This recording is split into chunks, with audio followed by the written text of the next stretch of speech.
श्रीमती रत्नप्रभा महाजन यांना विनंती, त्यांनी आपल्या प्रथेप्रमाणे चाफ्याची करडी देऊन पाहुण्यांचं स्वागत करावं.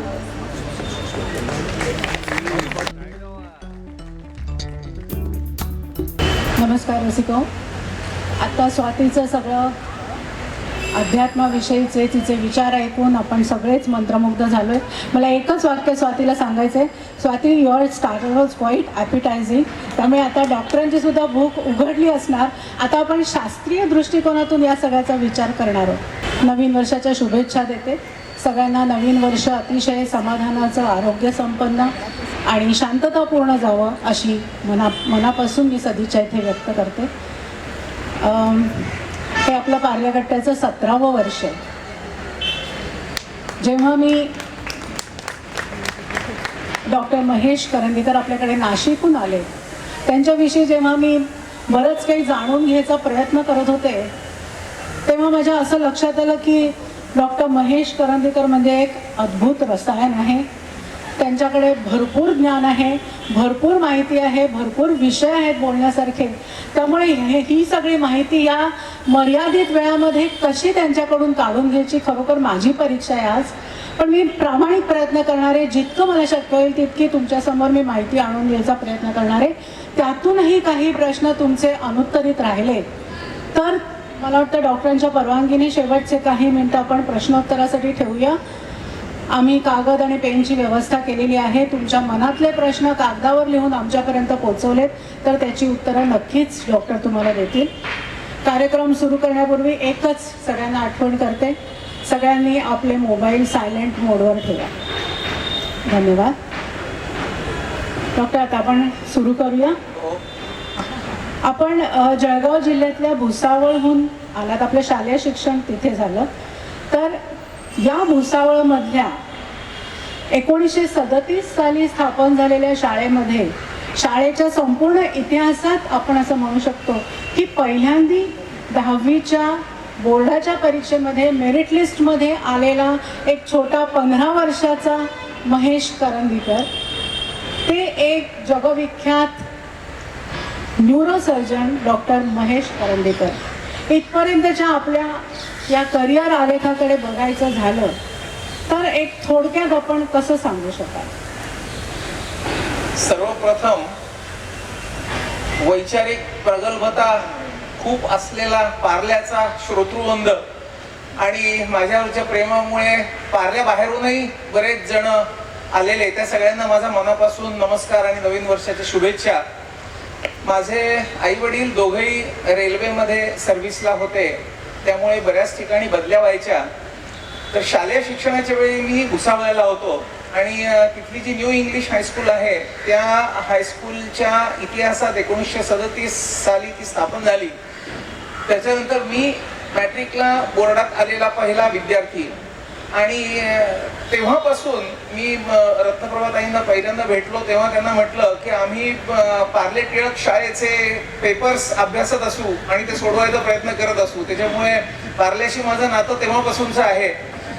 तिथून पुढे मग मेडिकलच्या शिक्षणासाठी मी पुण्याला आलो. तिथे MBBS आणि MS जनरल सर्जरी केलं. MS जनरल सर्जरीला मी पुणे विद्यापीठामध्ये प्रथम आलो आणि नंतर ब्रेन सर्जरी आणि हार्ट सर्जरी हे महाराष्ट्रात फक्त मुंबईलाच होत होतं. त्याच्यामुळे मग मुंबईला KM हॉस्पिटलमध्ये मी ब्रेन सर्जरीचं शिक्षण घेतलं. KM हॉस्पिटलमधलं शिक्षण झाल्यानंतर मला इच्छा होती परदेशात जाऊन आणखीन अत्याधुनिक शस्त्रक्रियांबद्दलचं शिक्षण घ्यावं. आमचे जे KM मध्ये 3 प्रोफेसर्स होते, डॉक्टर पंड्या, डॉक्टर नागपाल आणि डॉक्टर कारापूरकर, त्यांना मी जेव्हा सांगितलं तेव्हा ते म्हणले की आधी तुला भारतात वेगवेगळ्या संस्थांमध्ये काय आहे हे कुठे माहिती आहे, तर परदेशात जेव्हा जाशील तेव्हा you are an ambassador of our country, तर तुला भारतातल्या महत्वाची जी ठिकाणं आहेत तिथे जाऊन एक छोटी फेलोशिप तरी करायला पाहिजे. म्हणून मी भारतातल्या अनेक संस्थांमध्ये शॉर्ट फेलोशिप्स केल्या आणि मग जगभर मी अनेक ठिकाणी होतो वेगवेगळ्या अत्याधुनिक शस्त्रक्रिया शिकायला.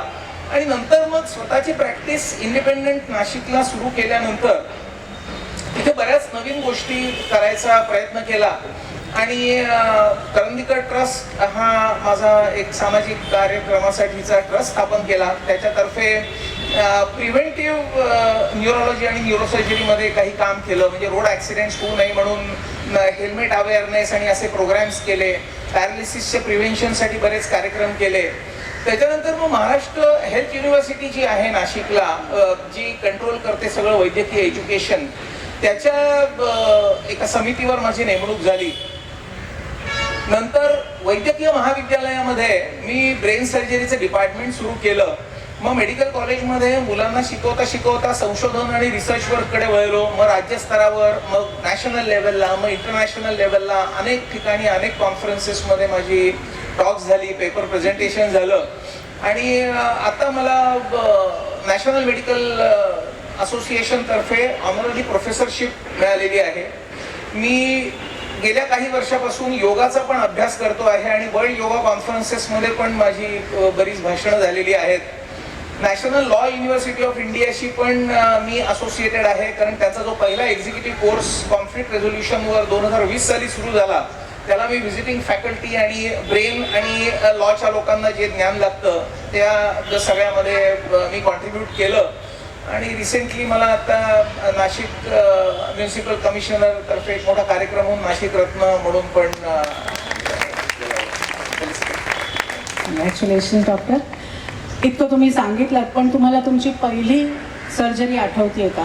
म्हणजे तुम्ही KEMला एक स्टुडंट होतात, सुपर स्पेशलायझेशन करत होतात तुम्ही, तेव्हा सिनियरच्या मदतीने तुम्ही जेव्हा पहिल्यांदा ते स्कल ओपन केलं, आणि त्याचबरोबर नाशिकमध्ये तुमच्या स्वतःच्या हॉस्पिटलमध्ये स्वतंत्रपणे जेव्हा एखादी सर्जरी केली, केवळ स्वतःच्या जबाबदारीवर, तर त्या दोन्हीच्या ह्याला तुमची मनस्थिती कशी होती? पहिल्यांदा जेव्हा ब्रेनची सर्जरी केली तेव्हा मी आधी MS होतोच, म्हणजे बरीचशी ऑपरेशन्स केलेली होती. पण मेंदूबद्दल मनामध्ये जसं तुमच्या सगळ्यांच्या गूढ आहे तसंच माझ्याही होतं, कारण मेंदूवर ऑपरेशन तोपर्यंत कधी करायला मिळालेलं नव्हतं. आणि मेंदू हा खूप रहस्यमय अवयव आहे इतर शरीरातल्या सगळ्या अवयवांपेक्षा. म्हणजे आम्ही शरीरातल्या मेंदू आणि हार्ट सोडून बाकी सगळ्याच अवयवांवर सर्जरी करतो, जनरल सर्जरीमध्ये MS जेव्हा आम्ही करतो तेव्हा.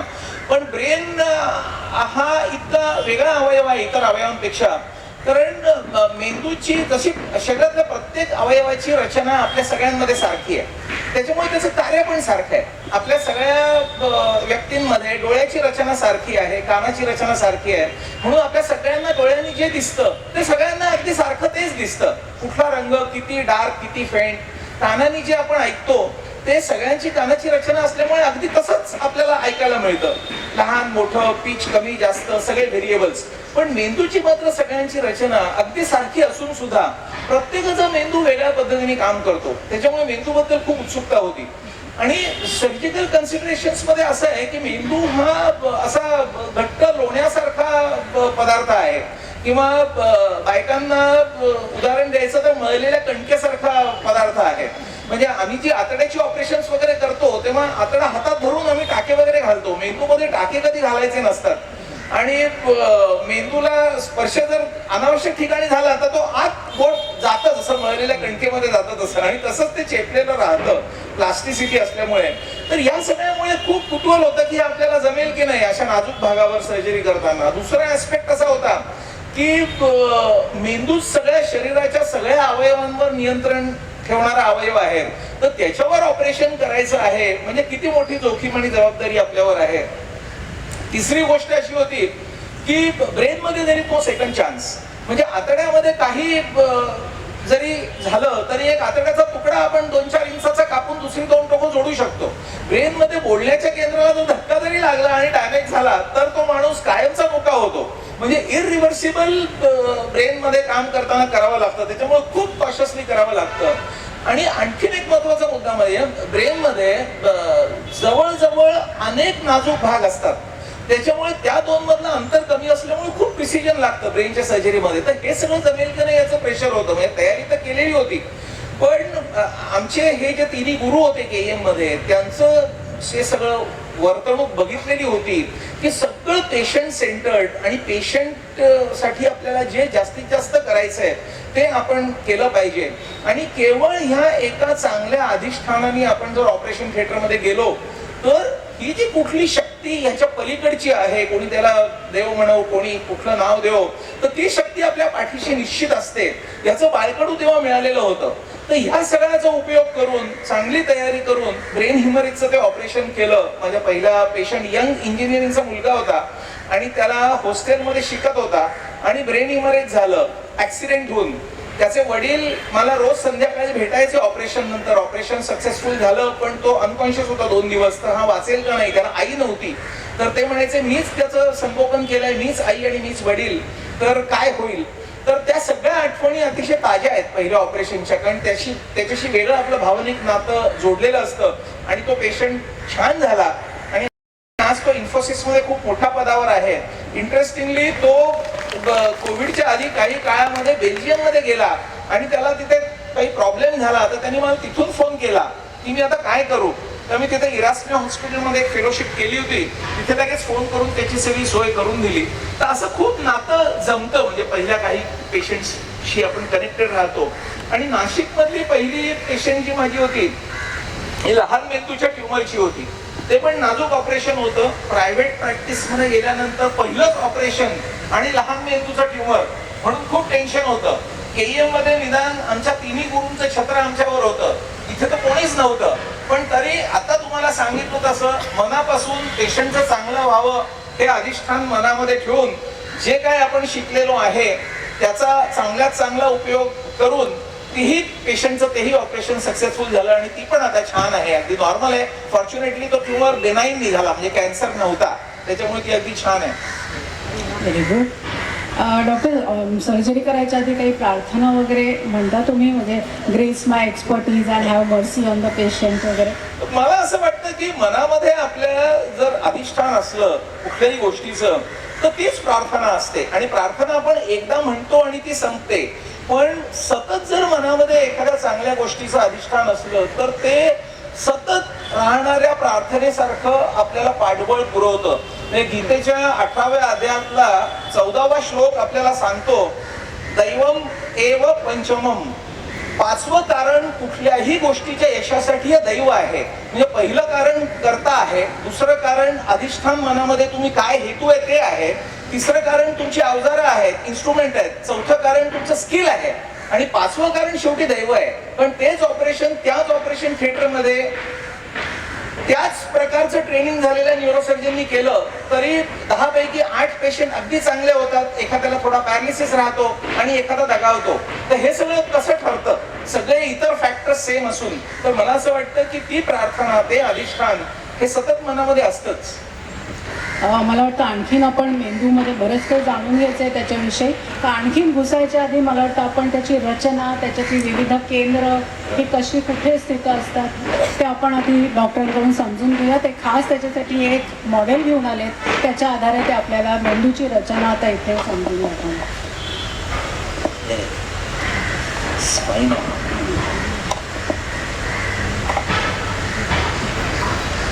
आपल्या मेंदूचे सगळ्यांच्या हे 2 भाग असतात, एक उजवा आणि डावा. मेंदूचा उजवा भाग शरीराची डावी बाजू कंट्रोल करतो आणि मेंदूचा डावा भाग शरीराची उजवी बाजू कंट्रोल करतो. या प्रत्येक हाफचे एक पुढचा भाग असतो ज्याला म्हणतात फ्रंटल लोब, जिथे बुद्धीची केंद्र आहेत, डिसिजन मेकिंगची केंद्र आहेत, ऍडमिनिस्ट्रेटिव्ह स्किलची केंद्र आहेत आणि सगळे निर्णय क्षमता आणि सगळं हे पुढच्या भागावर अवलंबून असतं फ्रंट लोब. हा जो खालचा लोब आहे याला म्हणतात टेम्पोरल लोब. इथे स्मरणशक्तीचं केंद्र आहे, विचारांचं केंद्र आहे, भावनांचं केंद्र आहे. त्या दोन्हीला जोडणारा हा जो लोब आहे याला म्हणतात परायटल लोब. इथे सगळ्यामध्ये सुसूत्रता आणणं मुवमेंट्स मध्ये हे याचं काम आहे. म्हणजे आपण जेव्हा कुठली साधी मुवमेंट करतो, आपण शर्ट घेतो, तो घालतो, त्यावेळी एक सिक्वेन्स असतो सगळ्या मसल्सचा, की ठराविक ती बाही बघणं, त्याच्यामध्ये हात घालणं. तर हा सगळा कोऑर्डिनेटेड एफर्ट जे आहेत ते कोऑर्डिनेटेड एफर्ट्स करण्याचं काम परायटल लोब मध्ये आहे. मागचा जो भाग आहे त्याला म्हणतात ऑसिपिटल लोब, तिथे दृष्टीचं आकलन होण्याची केंद्र आहेत. नंतर हा जो लाल आहे हा लहान मेंदू आहे जो शरीराचं बॅलन्स मेंटेन करतो चालताना. म्हणजे लहान मेंदू जर काही प्रॉब्लेम तिथे झाला तर माणसाचा बॅलन्स डिस्टर्ब होतो आणि झोप गेल्यासारखा माणूस चालतो. आणि हे जे खालचं सेंटर आहे याला म्हणतात ब्रेन स्टेम, इथे आपल्या हृदयाचं नियंत्रण करणारी केंद्र असतात. श्वासोश्वासाचं नियंत्रण करणारी केंद्र असतात, कॉन्शियसनेसची सेंटर्स असतात. तर हे ब्रेन स्टेम म्हणजे स्टेम जसं आधारभूत असतं झाडाचा सगळ्यात महत्वाचा भाग तसा आहे ब्रेन स्टेम. तर ढोबळ मनानी भाग आहे. म्हणजे मी अनुयाताईंना म्हटलं की मला हे असं बेसिक सांगायला आणि आत्ताच वाघ मॅडम म्हणल्या तसं मराठी आणि इंग्लिश दोन्ही जरी अलाउड असलं तरी मराठीमध्ये आपण जास्तीत जास्त सोप्या शब्दात डॉक्टर नसलेल्या सगळ्या तुम्हाला समजेल असं सांगण्याचा मी प्रयत्न केला. नाही, इथे मला वाटतं बरेच डॉक्टर बसलेत, सगळ्यांना असं नॉस्टॅल्जिक फिलिंग आलं असेल आणि जे कोणी नायरचे आहेत त्यांना नक्की डॉक्टर कलगुटकरांची आठवण झाली असेल की ते आम्हाला सर होते अनाटॉमीला आणि त्यांची खासियत होती म्हणजे हे जे बायलॅटरल सिमेट्री आहे ते दोन्ही हातांनी एकदम ते बोर्डवरती डायग्राम काढू शकायचे आणि त्यांनी आम्हाला ते एक्सप्लेन करत असेल. तर डॉक्टर ही झाली मेंदूची रचना. आता ह्या मेंदूमध्ये मगाशी तुम्ही सांगितलं एक ट्युमर होता, एक गाठ होती, तर आणखीन कुठले असे विकार असतात की ज्याच्यावरती तुम्ही शस्त्रक्रिया करून उपचार करू शकता? एक तर मेंदू च्या आतमध्ये काही जन्मजात विकार असतात. मेंदूच्या गाभ्यामध्ये पाण्याने भरलेल्या पिशव्या असतात, त्याला व्हेंट्रिकल्स म्हणतात. त्या व्हेंट्रिकल्स जर फुगल्या, त्याच्यातलं पाण्याचं प्रमाण वाढलं तर आजूबाजूच्या मेंदूवर दाब येतो आणि मग हे जमलेलं पाणी आपल्याला दुसरा रस्ता करून बाहेर काढावं लागतं. याला म्हणतात हायड्रोकेफेलस. तसंच जन्मजात मेंदूचे अनेक व्यंग आहेत. म्हणजे आता सुरुवातीलाच तुम्ही म्हणलात तसं या मुलाखतीमध्ये जास्तीत जास्त एरिया टच करायचे. आता मेंदूच्या कुठल्या कुठल्या विकारांवर मी ऑपरेशन करतो याचं उत्तर हे 3-4 तासाचं पण होऊ शकेल अगदी ढोबळ मानाने सांगायचं म्हटलं तरी. पण मी बेसिक ग्रुप्स तुम्हाला सांगतो 2 ते 3 मिनिटात. लहान मुलांच्या मेंदूचे विकार हा एक भाग आहे. नंतर ऍक्सिडेंट आणि ट्रॉमामुळे जे मेंदूला स्कलची फ्रॅक्चर्स आहेत, मेंदूमध्ये रक्तस्राव आहेत, तो एक गट आहे. तिसरा गट आहे मेंदूला रक्तपुरवठा करणाऱ्या रक्तवाहिन्या जर चोकअप झाल्या आणि मेंदूचा एखादा भाग त्यामुळे काळा पडला, रक्त पुरवठा थांबल्यामुळे, तर पॅरालिसिस होतो. त्याला स्ट्रोक म्हणतात. स्ट्रोक सुद्धा 2 प्रकारचे असतात. एक इस्केमिक स्ट्रोक म्हणजे रक्तपुरवठा नसल्यामुळे, आणि दुसरा ब्रेन मध्ये जर ब्लिडिंग झालं तर जो होणारा स्ट्रोक आहे त्याला हिमरेजिक स्ट्रोक म्हणतात. आणखी एक गट म्हणजे इन्फेक्शन्स आहेत, ब्रेनची इन्फेक्शन्स. मग त्याच्यामध्ये बॅक्टेरियल इन्फेक्शन्स आहेत, व्हायरल इन्फेक्शन्स आहेत. आपल्याला हातापायाला जशी इन्फेक्शन्स होतात, गळवं होतात, तशी मेंदूमध्ये सुद्धा गळवं होतात. मेंदूचा टीबी होतो, तो सुद्धा अनेक प्रकारचा टीबी असतो मेंदूच्या टीबी मध्ये. नंतर पोटातले जंत कधी कधी मेंदूमध्ये जातात, त्याला न्यूरोसिस्टिसर्कोसिस म्हणतात आणि त्याला जंताचं औषधच फक्त द्यावं लागतं. डिजनरेटिव्ह डिसीज आहेत, म्हणजे पार्किन्सन्स आहे, डिमेन्शिया आहेत, असे अनेक प्रकारचे मेंदूचे विकार आहेत ज्याच्यावर आम्ही ऑपरेशन करतो आणि पेशंटकडे करतो. डॉक्टर, आता आपण स्ट्रोकचा विषय काढला. समजा जर का एखाद्या व्यक्तीला घरी असा स्ट्रोक आला, म्हणजे डोकं प्रचंड दुखलं आणि एकदम चक्कर येऊन तो पडला आणि एखाद्या शरीराचा भाग जर का बधीर झाला, तर घरी ताबडतोब अशी काय ट्रीटमेंट त्याला द्यायला पाहिजे? म्हणजे कारण कधी कधी ॲम्ब्युलन्स येऊन हॉस्पिटलमध्ये पोहोचेपर्यंत बराच वेळ जातो, तर त्याच्यासाठी प्राथमिक अशी सेवा काय देता येईल? खूप वेळा स्ट्रोकच्या पेशंटमध्ये ब्लड प्रेशर वाढलेलं असतं, तर ब्लड प्रेशर किती आहे हे बघायला पाहिजे आणि जर बीपीची गोळी मिस झालेली असेल तर ताबडतोब बीपीची गोळी द्यायला पाहिजे. म्हणजे घरातल्या घरात करता येण्यासारख्या गोष्टी खूप कमी आहेत, त्या मी तुम्हाला सांगतोय. एक म्हणजे हा पॉइंट आहे हायपरटेन्सिव्ह स्ट्रोक्स मध्ये. दुसरी गोष्ट, खूप वेळा स्ट्रोक जेव्हा येतो ना तेव्हा मेंदूचा एक भाग जिथे रक्तपुरवठा आहे तर कमी होतो किंवा ब्लिडिंग होतं, तिथून extra abnormal unwanted electric currents ब्रेनवर पसरतात आणि फिट्स येतात, म्हणजे झटके येतात दोन्ही हातापायाला, ज्याला आकडी म्हणतात. तर तसं जर आलं तर बऱ्याच वेळा हातपाय असे दाबून धरतात किंवा जी सिक्रिशन्स असतात ती सिक्रिशन्स फुफ्फुसामध्ये जाऊन ऍस्फिक्सिया होऊन पेशंटचा मृत्यू ॲम्ब्युलन्स यायच्या आधी तुम्ही म्हणलात तसा होतो. तो फिट्स इमिडिएटली आल्यानंतर जी काळजी घ्यायची असते ती घ्यायला हवी. म्हणजे एका कुशीवर पेशंटला वळवायला हवं. डेंचर्स असतील, बऱ्याचदा स्ट्रोकचे पेशंट एल्डरली असतात, त्या डेंचर्स काढायला हव्या. चष्मा असेल तर तो काढून ठेवायला हवा. आणि दातात कोणी काय काय घालतं, चप्पल हुंगवतं, तसं काही नको करायला. आणि हे सगळं करायच्या आधी ॲम्ब्युलन्स बोलवायला हवी. कारण टाइम इंटरव्हेन्शन जे असतं ते खूप महत्वाचं आहे स्ट्रोकमध्ये. म्हणजे स्ट्रोकमध्ये दुर्दैवाने भारतामधल्या बऱ्याच स्ट्रोक युनिट्समध्ये खूप उशिरा पेशंट येतात.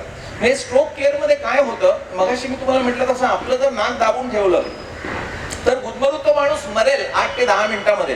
तसं रक्तपुरवठा खंडित झाला की काही मिनिट काही तास याच्यामध्ये त्या पेशी काम करेनाशा होतात. आणि एकदा त्या पेशी मृत झाल्या की जसं मेलेल्या माणसाला जिवंत करता येत नाही तसं तो पॅरालिसिस कधीच म्हणजे रिव्हर्ट होत नाही. 3-4 दिवस होऊन गेल्यानंतर जर पेशंट्स आले तर ते टाळण्यासाठी आपण लवकरात लवकर चांगल्या स्ट्रोक केअर युनिटमध्ये पेशंटला न्यायची व्यवस्था आधी केली पाहिजे आणि मग ॲम्ब्युलन्स येईपर्यंत हे सगळं करायला पाहिजे. इंटरनॅशनल फ्रंटवर स्ट्रोक केअर आता तासामध्ये बोलतात. म्हणजे आपल्या देशामध्ये आम्ही अजून पहिल्या 24 तासात पहिल्या 12 तासात एवढंच बोलतो. इंटरनॅशनल लेवलला एक तुम्हाला छोटंसं एक्झाम्पल सांगतो. स्वित्झर्लंडमध्ये एका ठिकाणी घसरगुंडीवर खेळताना एकाला स्ट्रोक झाला. तर आमच्या कॉन्फरन्समध्ये त्यांनी पेपर प्रेझेंट असा केला की स्ट्रोकसाठी एअरलिफ्ट पेशंट केला जातो. तिकडे हेलिकॉप्टर ॲम्ब्युलन्सेस असतात आणि इमिजिएटली हॉस्पिटलमध्ये आल्यानंतर स्कॅन केला जातो आणि मग पुढची ट्रीटमेंट होते. तर आता ते लोक असा विचार करतायत की त्या हेलिकॉप्टर ॲम्ब्युलन्समध्येच स्कॅन करायचा आणि त्याच्या इमेजेस टेलिमेडिसिनने बेसला पाठवायच्या. म्हणजे हॉस्पिटलला आल्यानंतर जो स्कॅनमध्ये वेळ जातो तोही वाचू शकतो.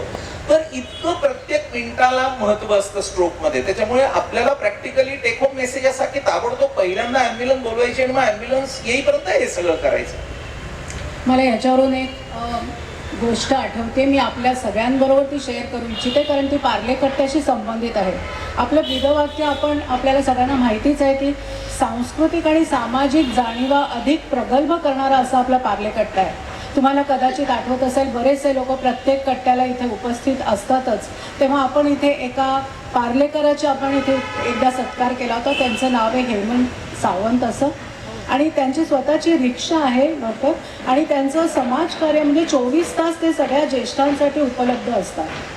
तर एकदा मला असाच फोन आला एका वयस्क स्त्रीचा. म्हणजे एक मुलगी बोलत होती. ती मला म्हणाली की मला माझ्या आजीला तुमच्याशी बोलायचं आहे. तर त्या आजीने नंतर मला सगळं सांगितलं की पार्ले कट्ट्यावरती तुम्ही त्या सावंतांचा जो नंबर आम्हाला दिला होता त्याच्या मदतीने मला ताबडतोब मदत मिळाली. मला लगेच हॉस्पिटलमध्ये ॲडमिट करण्यात आलं आणि मलाही स्ट्रोक आला होता. पण त्याचे विपरीत परिणाम आता माझ्यामध्ये दिसून येत नाही आहे. त्यामुळे पार्ले कट्टाच्या माध्यमातून अशा व्यक्ती जेव्हा समोर येतात ना तेव्हा खरोखर खूप आनंद होतो या गोष्टीचा. आता आपण शस्त्रक्रिया पद्धतींविषयी आता मला जाणून घ्यायचं आहे. पूर्वीची शस्त्रक्रिया पद्धत आणि आताची नवीन म्हणजे जरा थोडी आमची भीतीची धार थोडी बोथट होईल त्याच्यासाठी मी विचारते. मेंदूच्या शस्त्रक्रियांमध्ये सगळ्यात महत्वाचा भाग असतो की एखाद्या ठिकाणी जिथे ट्युमर असतो किंवा ब्लिडिंग असतं त्याच्या आजूबाजूच्या मेंदूला अजिबात धक्का न लावता फक्त जो डिसीज पार्ट आहे तो आपण काढला पाहिजे. पूर्वीच्या काळी काय कल्पना असायची लोकांची, ब्रेन सर्जरी झाल्यानंतर 4-8 दिवस पेशंट आयसीयू मध्ये राहणार, नंतर व्हीलचेअरवर 8-15 दिवस राहणार आणि नंतर अर्धवट पॅरालिसिसहून बरा होणार. आज परिस्थिती अशी आहे की आज दुसऱ्या दिवशी ब्रेन ट्युमरचे मोस्ट ऑफ द पेशंट्स आमचे वॉर्डमध्ये चालतात फिरतात. म्हणजे 24 तासानंतर आयसीयू मध्ये पण राहावं लागत नाही. याला खूप टेक्नॉलॉजिकल डेव्हलपमेंट ज्या झाल्या आहेत त्याचा आम्हाला उपयोग झाला आहे. मेनली काय होतं की ट्युमर म्हणा किंवा कुठलाही लिजन आपण म्हणूया, तो लिजन आणि नॉर्मल ब्रेन याच्यातली जी इंटरफेस आहे ती इंटरफेस आपल्याला जर क्लिअरली मॅग्निफाय करता आली तर खूप फायदा होतो. तर आता मायक्रो न्यूरोसर्जरी म्हणजे सूक्ष्मदर्शक यंत्रातून बघून आम्ही मेंदूची शस्त्रक्रिया करतो आणि त्यांनी 300 पट मोठं दिसू शकतं. म्हणजे नॉर्मल नर्वच्या सेल्स आणि डॅमेज पार्ट किंवा ट्युमर किंवा ब्लिडिंग याच्या मधला जो भाग आहे तो आपण डिफाईन करू शकतो मायक्रो न्यूरोसर्जरीमुळे. त्याच्या पुढची फेज अशी आली की इमेज गायडेड सर्जरी. म्हणजे पूर्वी जसं सीटी स्कॅन आणि MRI स्कॅन एकदा बघायचो आम्ही आणि मग दुसऱ्या दिवशी किंवा तिसऱ्या दिवशी ऑपरेशन करायचो. आता रिअल टाइम सीटी आणि MRI गायडेड सर्जरीज होतात. म्हणजे ऑपरेशन थिएटरमध्ये लाईव्ह आपल्याला दिसतं की किती ट्युमर राहिलाय, किती उरलाय, आजूबाजूचा भाग कुठला महत्वाचा आहे, कुठला महत्वाचा नाही आहे. नंतर डेव्हलपमेंट जशी झाली तशी एक स्टिरिओटॅक्सिक सर्जरी म्हणून एक प्रकार आला की कॉम्प्युटर गायडेड ब्रेन सर्जरी. म्हणजे समजा नॉर्मल ब्रेन सर्जरी कन्व्हेन्शनल कशी असते की या ठिकाणी समजा आता ट्युमर आहे, तर आम्ही कवटीच्या जो भाग असतो त्याला 4 होल्स करतो, ती एका कटरनी जोडतो आणि मग पेटीचं झाकण उघडावं तसं झाकण उघडतो आणि मग आतमधल्या मेंदूवर ऑपरेशन करतो. ऑपरेशन संपल्यानंतर हे झाकण बंद करतो आणि जेव्हा ड्रिल आम्ही करतो त्यावेळी जशी सॉडस्ट उडते कारपेंटर काम करताना, तशी बोन डस्ट उडते. ती एका वाटीमध्ये कलेक्ट करून सलाईन मध्ये त्याची टूथपेस्ट सारखी पेस्ट बनलेली असते ती थापून टाकतो. म्हणजे मग सगळं ते फ्रॅक्चर जसं जुळून येतं तसं हे जुळून येतं. आता समजा या दोन्हीच्या मेंदूच्या मधोमध समजा या ठिकाणी इथे कुठे ट्युमर आहे, तर या पद्धतीने आपण जर मेंदू ओपन केला तर नॉर्मल मेंदू आपल्याला पोखरून तिथे जावं लागेल. तर याच्याऐवजी स्टिरिओटॅक्सी सारखी आता नवीन टेक्नॉलॉजी आहे कॉम्प्युटर गायडेड ब्रेन सर्जरी, की एका 6, 7, 8 मिलीमीटरच्या होल मधून काही स्पेशलाइज चिमटे आम्ही आत घालू शकतो आणि सिटी स्कॅन आपल्याला एक्झॅक्ट XYZ ऍक्सिस मध्ये किती डेप्थला कुठल्या ऍक्सिस मध्ये जायचं ते सांगतं आणि तिथे गेलं की साबुदाण्यासारखे छोटे छोटे तुकडे काढून तो ट्युमर काढून टाकू शकतो. अगदी डीप सिटेड जर ट्युमर असला तर, म्हणजे डोंगर पोखरून उंदीर काढावा लागू नाही, या प्रकारच्या केसेससाठी स्टिरिओटॅक्सिक सर्जरी असते. त्याच्यानंतर आता मी जे मगाशी म्हटलं की पाण्याच्या पिशव्या असतात मेंदूच्या आत, तिथे जर गाठी झाल्या तर पूर्ण मेंदू डॅमेज करून त्या पाण्याच्या गाठींपर्यंत जाण्यापेक्षा दुर्बिणीतून आपण त्या पाण्याच्या पिशव्यांमध्ये दुर्बीण घालायची आणि त्या दुर्बिणीतून ते आपण ट्युमर किंवा जो काही आजार असतो तो आपण काढून घेऊ शकतो. अनेस्थेशियामध्ये प्रचंड सुधार झाला. त्याच्यामुळे ऑपरेशन सुरू असताना जे ब्लड प्रेशर असतं त्याच्यातली फ्लक्च्युएशन्स आहेत, कार्बन डायऑक्साईडचं प्रमाण, ऑक्सिजनचं प्रमाण, हे सगळं कंटिन्युअसली मॉनिटर्ड दिसतं आपल्याला अनेस्थेशिया मशीन मध्ये. तर खूप जशी टेक्नॉलॉजी वाढली तर तो आपल्याला खूप म्हणजे उपकारकच आहे आणि त्याच्यामुळे पेशंट, आता मी म्हटलं तसं मेंदूच्या ऑपरेशन बद्दल आता भीतीच नको. म्हणजे मेजॉरिटी ऑफ द पेशंट्स छान हिंडतात, फिरतात, चालतात, बोलतात, त्यांना काही डेफिसिट राहत नाही. आणि हे प्युअरली जे तंत्रज्ञान विकसित होत गेलं आणि टेक्निक्स पण नवीन नवीन डेव्हलप होत गेली, त्या सगळ्याचाच हा फायदा आहे. आणि आता लेटेस्ट सगळ्यात म्हणजे रोबोटिक ब्रेन सर्जरी आहे, की रोबोटिक्स वापरून, म्हणजे शेवटी man behind the machine is important, पण रोबोनी प्रिसिजन येतं. मी म्हटलं तसं ह्युमन हँड्सनी जर आपल्याला 1 मिलीमीटर पर्यंत प्रिसिजन मिळत असेल तर 0.01 मिलीमीटर इतक्या प्रिसिजननी आपल्याला काम करता येतो तो रोबोचा उपयोग करून. रोबोटिक सर्जरी आणखी लेटेस्ट आहे. आणि आर्टिफिशियल इंटेलिजन्सचा कितपत उपयोग? आर्टिफिशियल इंटेलिजन्स मध्ये काही प्रकारच्या केसेस मध्ये ट्रीटमेंट प्लॅनिंग, म्हणजे रेडिओ सर्जरी नावाचा एक प्रकार आहे, गॅमा नाईफ म्हणून प्रकार आहे, की जिथे काही ठराविक प्रकारचे किरण, छोटासा जर लिजन असला तर त्याच्यावर बंबार्ड करायचे आणि त्या किरणांनी इतकी उष्णता निर्माण होते की त्या उष्णतेने त्याची वाफ होऊन जाते. म्हणजे त्याला म्हणतात स्टिचलेस, नाईफलेस, ब्लडलेस न्यूरोसर्जरी, की फक्त किरणच जसे एक्सरे सारखे आहेत आणि बाहेर कुठे जखम नाही, टाके नाही, काही नाही. तर तिथे आर्टिफिशियल इंटेलिजन्सचा मोठा रोल आहे. डायग्नोस्टिक मध्ये आर्टिफिशियल इंटेलिजन्सचा खूप मोठा रोल आहे, की जे 10 रेडिओलॉजिस्ट लागायचे सिटी स्कॅन, MRI स्कॅनचं इंटरप्रिटेशन करायला, ते आता ऑटोमॅटिक रिपोर्ट आर्टिफिशियल इंटेलिजन्सनी येऊ शकेल. पण तरी सुद्धा मॅन बिहाइंड द मशीन हा इनडिस्पेन्सिबल आहे, कारण तो इंटेलिजन्स शेवटी आर्टिफिशियलच आहे आणि आर्टिफिशियलच राहणार आहे. मला वाटतं इंटरव्हेन्शनल रेडिओलॉजिस्ट सुद्धा थोड्याफार याच्यातल्या काही सर्जरी करू लागलेल्या आहेत. नाही, पण त्या म्हणजे रेडिओ सर्जरी ते करायला त्यांना अलाउड नाही आहे लिगली. ते रेडिओथेरपी देतात, सर्जरी नाही. आणि ब्लड क्लॉट जो आतून काढायचा त्याला इंटरव्हेन्शनल न्यूरो रेडिओलॉजी म्हणतात.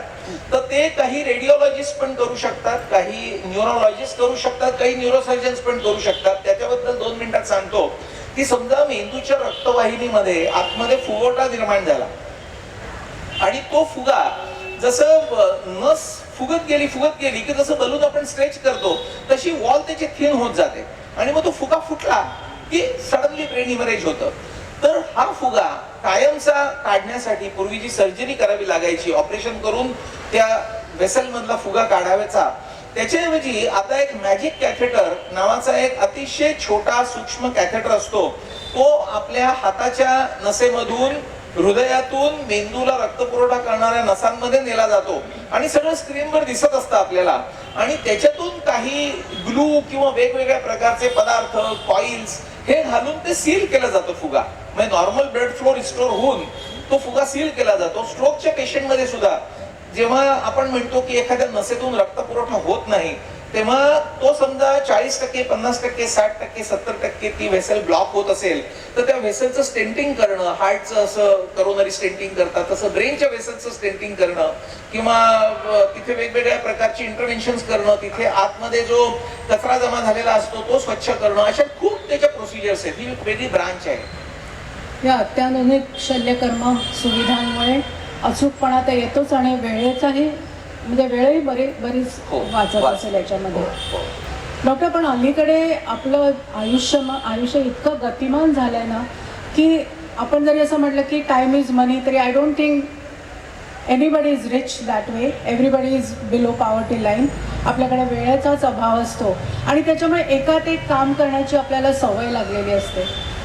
तर त्यालाच मला वाटतं मल्टीटास्किंग असं आपण म्हणतो. तर त्या मल्टीटास्किंगमुळे आपल्या मेंदूवर काही विपरीत परिणाम होऊ शकतो का? हो, खूप चांगला प्रश्न आहे हा. हल्ली जवळजवळ सगळ्या क्षेत्रांमधल्या सगळ्याच प्रोफेशनल्सना मल्टीटास्किंग करावंच लागतं असं ते म्हणतात आणि त्याच्यामध्ये ते अभिमान बाळगतात की मी एका वेळी इतक्या गोष्टी करू शकतो. म्हणजे डॉक्टर्स असो, इंडस्ट्रियलिस्ट असो, बिझनेसमॅन असो, IT मधली लोक असो, समोर लॅपटॉपचा स्क्रीन असतो, तिकडे लक्ष असतं, कागदाचे फाईल्सचे गठ्ठे समोर असतात सह्या करायला, इंटरकॉमवर कोणाशी तरी फोनवर बोलणं चालू असतं, समोर पेशंट किंवा क्लायंट असतो आणि मोबाईल वाजतो.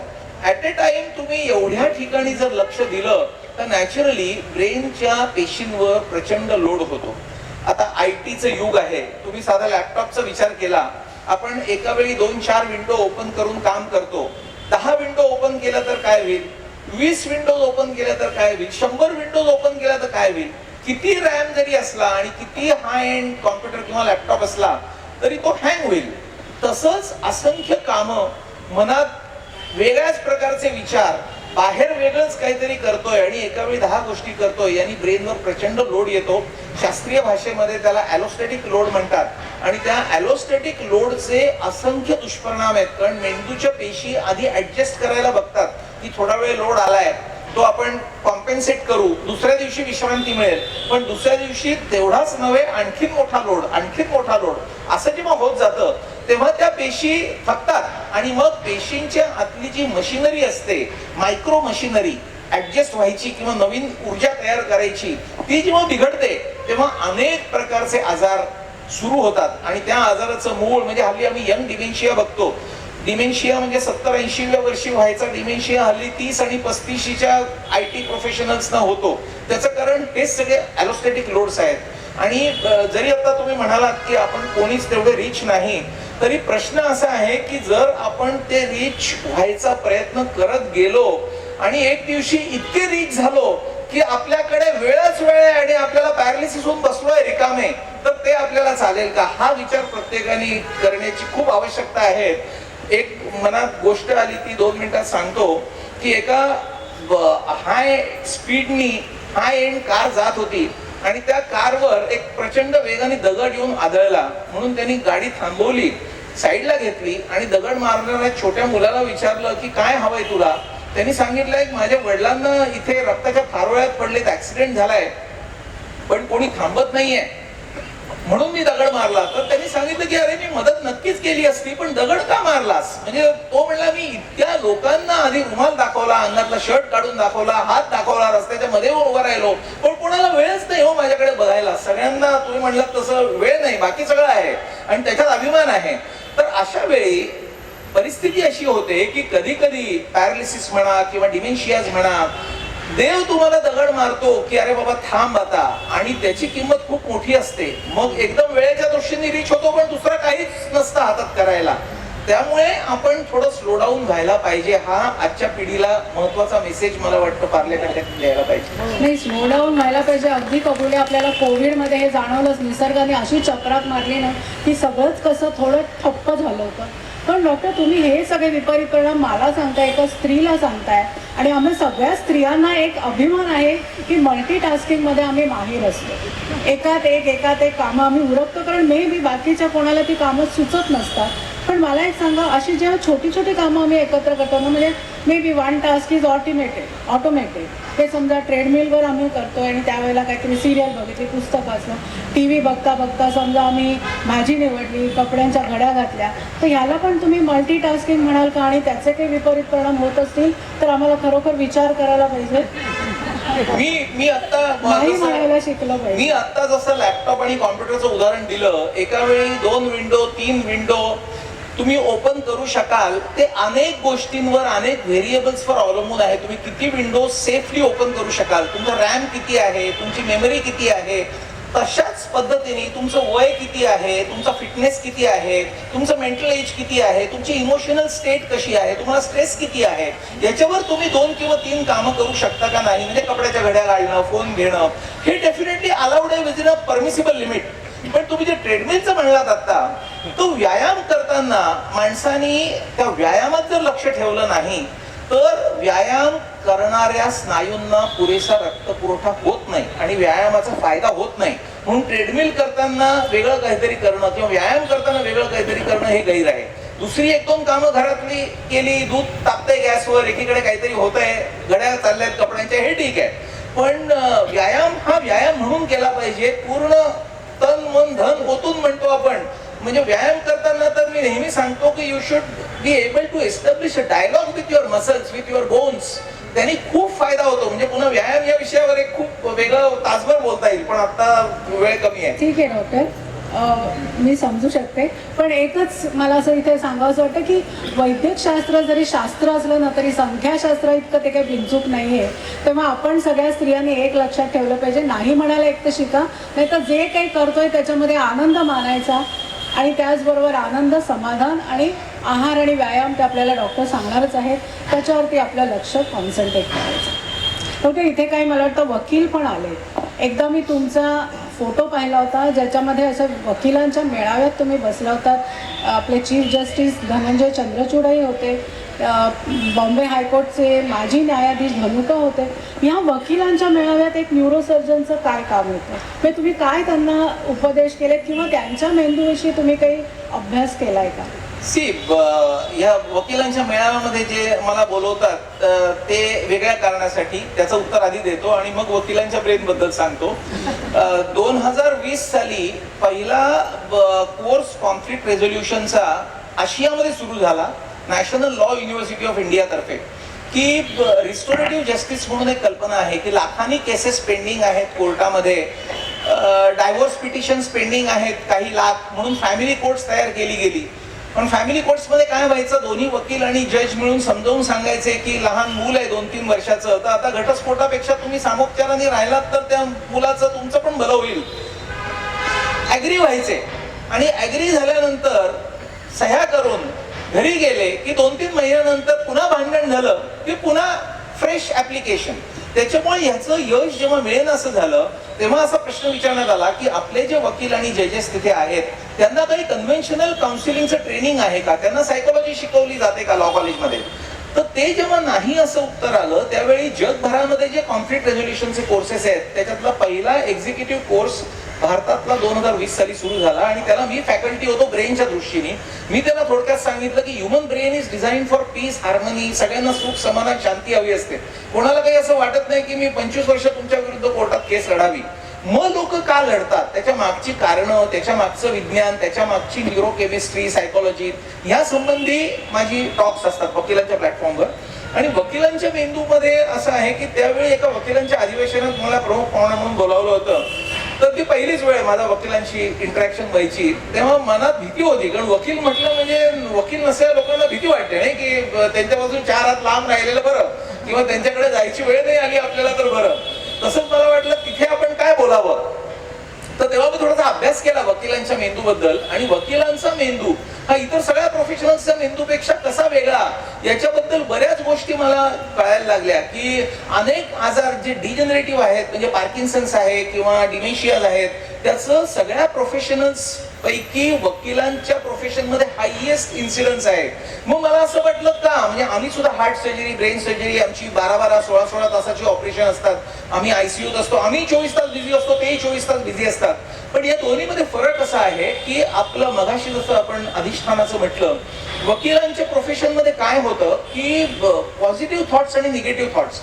आमच्या प्रोफेशन मध्ये 100% आम्ही पॉझिटिव्ह फ्रेम ऑफ माइंड मध्ये असतो की या पेशंटला आपल्याला बरं करायचंय सगळ्यांनी मिळून. वकिलांच्या ह्याच्यात काय होतं, क्लायंट जेव्हा येतो तेव्हा तो त्यांना माहिती सांगतो, मी असा असा गुन्हा केला, असं केलं, तसं केलं, आणि ते सगळं त्यांना बारकाव्यासकट समजून घ्यावं लागतं. आणि ते जेव्हा ते समजून घेतात तेव्हा एक मिरर न्यूरॉन नावाची कन्सेप्ट आहे. आरशात जसं आपला चेहरा आपण बघतो आणि आपल्याला प्रतिबिंब दिसतं, तसं एखादा माणूस एखादी गोष्ट सविस्तर जेव्हा समजावून सांगतो ती आपल्याला अचूक समजावी म्हणून त्या माणसाच्या ब्रेनच्या ज्या पार्ट्स मधले जे न्यूरॉन ऍक्टिव्हेट होतात तेच आपल्या ब्रेन मध्ये ऍक्टिव्हेट होतात.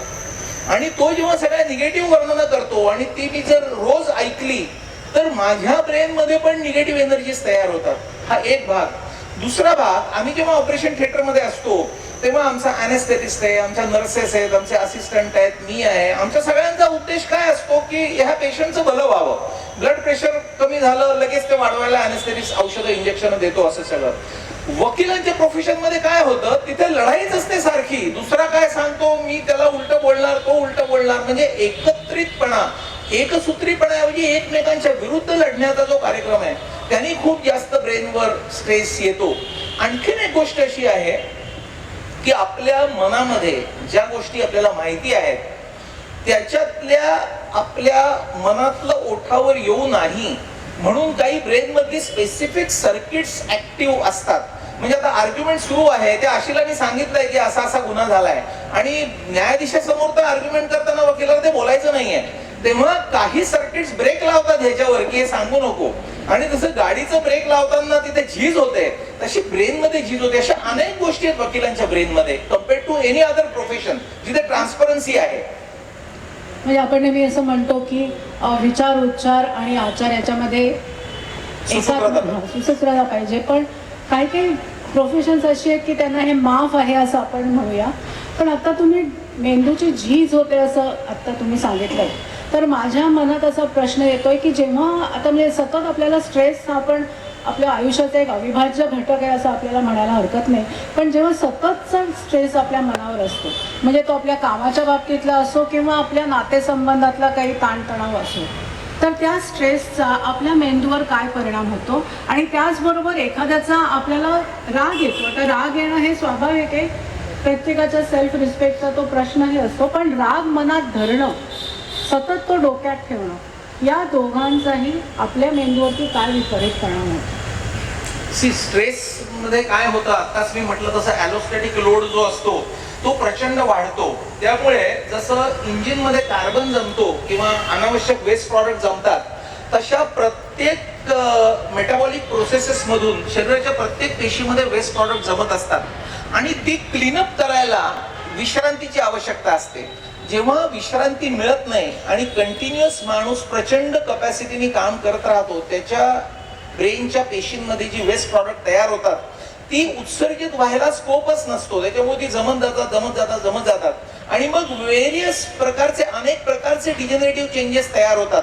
कधी कधी पेशींवरची आवरणं वीक होतात, कधी कधी पेशीमधलं कंडक्शन बदलतं, कधी कधी पेशीचं जे केंद्रक असतं त्या केंद्रकामधले क्रोमोझोम सुद्धा अफेक्ट होतात, म्युटेशन्स होतात. अशा अनेक गोष्टी स्ट्रेसमुळे होतात.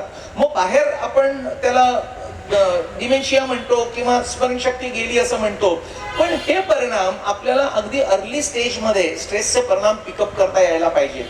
आणि ते जर त्या स्टेजला पिकअप केले तर आता खूप चांगली अत्याधुनिक औषधं अवेलेबल आहेत. ते औषधं आपण सुरू करून तो माणूस नॉर्मल आयुष्य जगू शकतो. पण खूप वेळा होतं काय, जे सटल फीचर्स आहेत ते पिकअपच होत नाहीत. म्हणजे साध्या साध्या गोष्टी माणूस विसरायला लागला विस्मरणामध्ये की ते विसरताना आपल्याला वय झालं म्हणून असेल असं गृहीत धरतात. पण तसं नाही करायला पाहिजे. म्हणजे दैनंदिन गोष्टीमध्ये खूप वेळा बायका गॅस बंद केलाय का हे पुन्हा पुन्हा बघतात. रात्री झोपताना दार बंद केल्यावर कडी लावली आहे की नाही हे 4-4 वेळा बघतात. किंवा बाहेर पडताना चष्माच घरी विसरून गेलो किंवा मोबाईलच घरी विसरलो. हल्ली मोबाईलला फार महत्वाचं आहे. मोबाईल नसेल तर काहीच आपलं होणार नाही. तर ह्या गोष्टी जर व्हायला लागल्या तर ती पहिली स्टेज आहे. त्याच्यापेक्षा ऍडव्हान्स स्टेज म्हणजे एखादा आपला ओळखीचा माणूस भेटला तर त्याचं नाव न आठवणं, की अरे मी ओळखतो पण याचं नावच मला आठवत नाहीये, किंवा त्याच्या पुढची स्टेज म्हणजे त्या माणसांना पण न ओळखणं. तर हे अर्ली इंटरव्हेन्शन हे खूप आवश्यक आहे स्ट्रेसच्या कॉन्सिक्वेन्सेस मध्ये. राग हा जो भाग आहे, रागामध्ये नॉरएपिनेफ्रिन आणि एपिनेफ्रिन म्हणून ब्रेन मधली जी केमिकल्स आहेत त्याचं प्रमाण खूप वाढतं आणि त्याचे शरीरातल्या सगळ्याच अवयवांवर दुष्परिणाम होतात. आणि ब्रेन मधली जी केमिकल्स आहेत त्याच्यामध्ये वेगवेगळी केमिकल्स आहेत. म्हणजे ठराविक भावनांशी डोपामिन असोसिएटेड आहे, ज्याचा संबंध पार्किन्सनशी आहे. ठराविक भावनांशी सिरोटोनिन अफिलिएटेड आहे. तर या सगळ्याचे रेशोज फार महत्वाचे आहेत. जेव्हा माणूस रागावतो ना तेव्हा सडनली ॲड्रिनालिन आणि नॉन ॲड्रिनालिन वाढलं की रेशो खटाखट बदलतात आणि मग अनहेल्दी ब्रेन तयार होतो. आणि तो अनहेल्दी ब्रेन दोन्ही दृष्टीने, एक तर त्या माणसाला वेगवेगळे मेंदूचे विकार घडवतो आणि ॲबनॉर्मल रिस्पॉन्सेस जनरेट करतो. म्हणजे छोट्या छोट्या गोष्टीमध्ये चिडचिड होणं, पटकन दुसऱ्याला उलटून बोलणं, त्याच्या पुढची स्टेज म्हणजे वस्तू फेकून मारणं वगैरे, असं सुद्धा. म्हणजे रागावर जर नियंत्रण नसलं, आता तुम्ही म्हणलात तसं राग येणं हे स्वाभाविक आहे. कारण एक्सपेक्टेशन रियालिटी मिसमॅच हे जे आपण म्हणतो, माझी जी अपेक्षा आहे आणि जी रियालिटी आहे ती मी स्वीकारू शकत नाही अनलेस तुमची आध्यात्मिक बैठक खूप मोठी आहे. आता वाघ मॅडमनी सांगितलं त्या स्तरावर माणूस जर पोहोचला तर मग माणूस राग नियंत्रणात आणू शकेल. पण तोपर्यंत आपल्याला राग हा आल्यावर पूर्ववत स्थितीमध्ये यायला किती वेळ लागतो ते बघून तो पिरियड आपल्याला कमी कमी कमी कमी करता यायला पाहिजे. म्हणजे काही सेकंदात जर आपल्याला तो राग पूर्ववत स्थितीमध्ये आणता यायची केपेबिलिटी मिळवली तरी सुद्धा आपण ब्रेनच्या पेशींवर होणारे जे रागाचे दुष्परिणाम आहेत ते रागाचे दुष्परिणाम टाळू शकतो. आणि राग नियंत्रणातच असला पाहिजे तर तो उपयोगी पण पडतो आपला. म्हणजे कधी कधी रागवावंच लागतं. आता रत्रप्रभाताई शाळेत होत्या तेव्हा त्यांना मुलांवर रागवायलाच पाहिजे. जर नाही अभ्यास केला तर रागवल्याशिवाय मार्क कसे मिळणार. म्हणजे तो राग हा उपयुक्त राग आहे, पण तो एका ठराविक व्यक्तीच्या अगेन्स्ट डायरेक्ट केलेला नाहीये, त्याच्या कृतीबद्दल डायरेक्ट केलेला आहे. हे डिस्क्रिप्शन आपण रागाच्या बाबतीत शिकलं पाहिजे. एक रागाबद्दल एक फेमस गोष्ट आहे, तुमच्यापैकी काही जणांना माहित असेल की एक लहान मुलगा वडिलांचं बोट धरून जात होता फिरायला, तेव्हा 4 पोलीस एका चोराला पकडून घेऊन जात होते. तर त्या मुलाने विचारलं वडिलांना, बाबा हे काय आहे? तर म्हणले त्यांनी चोरी केली आहे म्हणून त्याला पकडून ते 4 पोलीस घेऊन चालले. दुसऱ्या दिवशी पुन्हा फिरायला निघाला तर राजा जात होता त्याच्या अनेक शिपायांसकट. तर तो म्हणला, बाबा बाबा बघा मोठा चोर, काल तर 4च होते, आज किती आहेत? तेव्हा वडिलांनी त्याला सांगितलं की 2 मध्ये फरक असा आहे की काल त्या पोलिसांच्या ताब्यात तो गुन्हेगार होता, आज या राजाच्या ताब्यात सगळे आहेत. तसा राग आपला ताब्यात जर असला तर त्याचा योग्य उपयोग आपण कुठे कसा केव्हा करायचा हे सिलेक्टिव्हली ठरवून रागवू शकतो आणि पुन्हा नॉर्मल स्टेजला येऊ शकतो. म्हणजे ब्रेनला डॅमेज होत नाही रागाचा. म्हणजे तुमच्यामध्ये असं राग मनात ठेवणं हे अतिशय वाईट गोष्ट आहे. अगदीच अगदीच. पण डॉक्टर कधी कधी असं होतं की काहीतरी पूर्वीच्या अशा घटना असतात ज्या आपल्या सबकॉन्शियस माइंडमध्ये अशा रुतून बसलेल्या असतात, काही मेंटल ट्रॉमा असतो. तर मग ह्या सगळ्या प्रकाराचा म्हणजे आपण असं म्हणतो की सबकॉन्शियस माइंड म्हणजे जवळजवळ 82% आपलं मन आपण धरलं तर त्याच्यातलं subconscious mind is occupied by 82% of the area आणि साधारण 12% 18% वगैरे कॉन्शियस माइंड असतं. तर हे सबकॉन्शियस माइंडमध्ये एखादी गोष्ट जर का अशी रुतून बसली असेल तर त्याचा पुढे कधीतरी आपल्या आयुष्यामध्ये आपल्या शारीरिक स्वास्थ्यावर किंवा शरीर क्रियात्मक स्वास्थ्यावर काही विपरीत परिणाम होऊ शकतो का?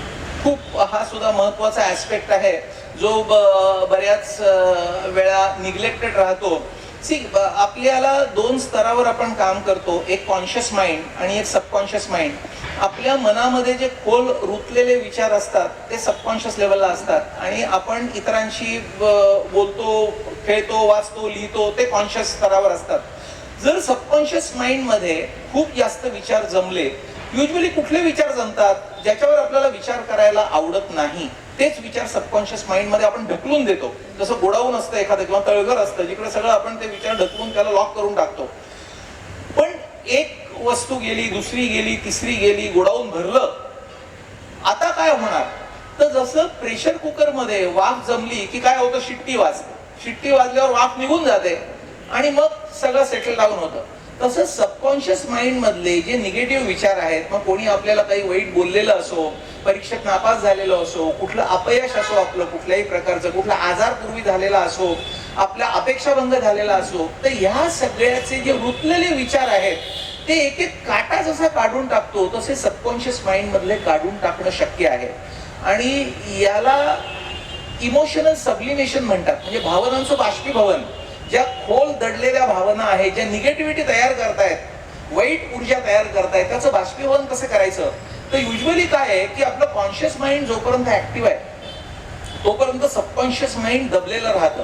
ते विचार सरफेसला येऊ देत नाही कॉन्शियस माइंड. नॉर्मल केसमध्ये काय होतं, जेव्हा कॉन्शियस माइंड काम करून करून करून करून थकून जातं आणि झोपतं, त्यावेळी सबकॉन्शियस माइंड सरफेसला येतं in the form of dreams. स्वप्न जी पडतात ना वेगवेगळी, पण ते आपल्या हातात नसतं. त्यामुळे त्या स्वप्नामध्ये कधी माणसं दचकून उठतात, कधी त्यांना भीती वाटते आणि मग वेगवेगळे पॅरानॉइड डिल्युजन्स वगैरे वेगवेगळ्या म्हणजे न्यूरोसायकियाट्रिक ॲबनॉर्मॅलिटीज तयार होतात. तर हे सबकॉन्शियस माइंड क्लीन कसं करायचं, तर याच्यासाठी मला असं वाटतं डोळे मिटून स्वस्थ एका खोलीमध्ये बसलं पाहिजे, आपला पाठीचा कणा सरळ ठेवून, आणि आपली सगळी इनपुट जी आहेत, सेन्सरी इनपुट ज्याला आम्ही म्हणतो, डोळ्यांनी काही बघायचं नाही, कानाने काही ऐकायचं नाही, त्या खोलीत फोन नको, मोबाईल नको, डोळे बंद करून पाठीचा कणा सरळ ठेवून आपल्या दोन्ही भुवयांच्या मध्ये लक्ष एकाग्रित करायचं. आता इथून पुढे चूक अशी होते की लोक ध्यान धारणेचा क्लास लावतात आणि रामनामाचा जप करा, हे करा, असं करायला बघतात. ते जेव्हा डोळे मिटतात आणि काही त्यांचं जे देवाचं श्रद्धास्थान असेल ते डोळ्यापुढे आणतात, तेव्हा कॉन्शियस माइंड ऍक्टिव्हिटी कमी झाल्यामुळे सबकॉन्शियस माइंड मधला एक एक विचार मनात यायला लागतो. त्यावेळी ते टपली मारून तो विचार पुन्हा स्टोर मोड मध्ये घालतात. अरे मला तर देवाचं नाव घ्यायचंय, तू काय मला डिस्टर्ब करतोयस, आणि मग त्यांचं काही जमत नाही, मला ध्यान करता येत नाही वगैरे अशा तक्रारी घेऊन ते बऱ्याच वेळा येतात. तर हे मेडिटेशन किंवा ध्यान वेगळं आणि मी जे सांगतोय ते वेगळं. आम्ही काय सांगतो की डोळे मिटून स्वस्थ बसा. कॉन्शियस माइंड तुमचं झिरोला आलं की सबकॉन्शियस माइंड मधले एक एक विचार येतील, त्यांना वेलकम करा की मी विचारच करायला बसलोय, त्यांना आमंत्रित करा, या आलाच का पहिला विचार, व्हेरी गुड. मग त्या विचारावर तुम्ही रॅशनली थिंक करा की मला यावेळी अपयश आलं, का आलं अपयश, त्यावेळी माझा अभ्यास झाला नव्हता, घरात कोणी आजारी होतं म्हणून मला कमी मार्क मिळाले, मग आता अभ्यास करा आणि चांगले मार्क मिळवा. म्हणजे तो विचार पूर्ण जातो. रॅशनलाइज केल्याशिवाय मनातले विचार आपसूक जात नाही. प्रत्येक विचार रॅशनलाइज करावा लागतो. आणि जसं आपण डम्प करतो की नाही, आधी खालचा कचरा, मग वरचा कचरा, मग त्याच्या वरचा कचरा, असं जे लोक इमोशनल सबलिमेशन व्यवस्थित प्रॅक्टिस करतात त्यांना आधी रिसेंट घटना आठवतात, तो कचरा जातो, मग आणखी खोल आणखी खोल. अगदी मोठ्या मोठ्या माणसांना शाळेमध्ये छडी मारलेलं आठवलेलं आहे आणि ते रुतलेलं होतं आणि त्यांचं लॉजिक असं होतं की माझी चूक नसताना मला छडी मारली. चूक असताना शिक्षा झाली तर माणसाला एवढं वाईट वाटत नाही, पण हे जे रुतलेले विचार असतात ना, त्यावेळी ते असेच रॅशनलाइज करायचे की त्यावेळी चूक नव्हती पण असं असं झालं म्हणून शिक्षा झाली, जुनी गोष्ट झाली. आता मी जर ते विसरलो नाही तर माझं पुढचं सगळं आयुष्य आणि माझ्या हे इफेक्ट होणार आहे. त्याच्यामुळे आपण ते काढून टाकलं पाहिजे. या दोन्ही मधलं असंतुलन याला कॉन्शियस सबकॉन्शियस डायकोटॉमी म्हणतात. आणि हा अतिशय डेंजरस भाग आहे आणि त्याच्यावर उपचार व्हायलाच हवे.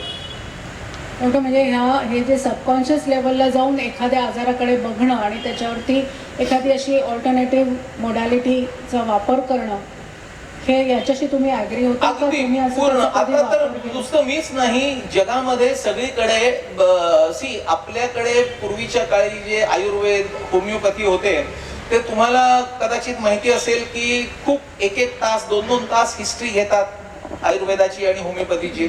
ॲलोपॅथी हे वेस्टर्न वर्ल्ड मधून आलेलं सायन्स आहे. ते अमुक झालं की अमुक इंजेक्शन, अमुक झालं की अमुक गोळी, असं शास्त्र आहे. या शास्त्राला फिजिकल मेडिसिन म्हणतात की फिजिकल कंप्लेंट्स कडे लक्ष देऊन झालेले उपचार, याला म्हणतात फिजिकल मेडिसिन. हे फिजिकल मेडिसिन गोल्ड स्टँडर्ड होतं बरीच वर्ष. जसं संशोधन पुढे गेलं तसं लोकांना कळलं की अरे नाही, शरीराचं कारण हे शरीराच्या पलीकडे पण असू शकतं, याचं कारण मनामध्ये काहीतरी असायची शक्यता आहे.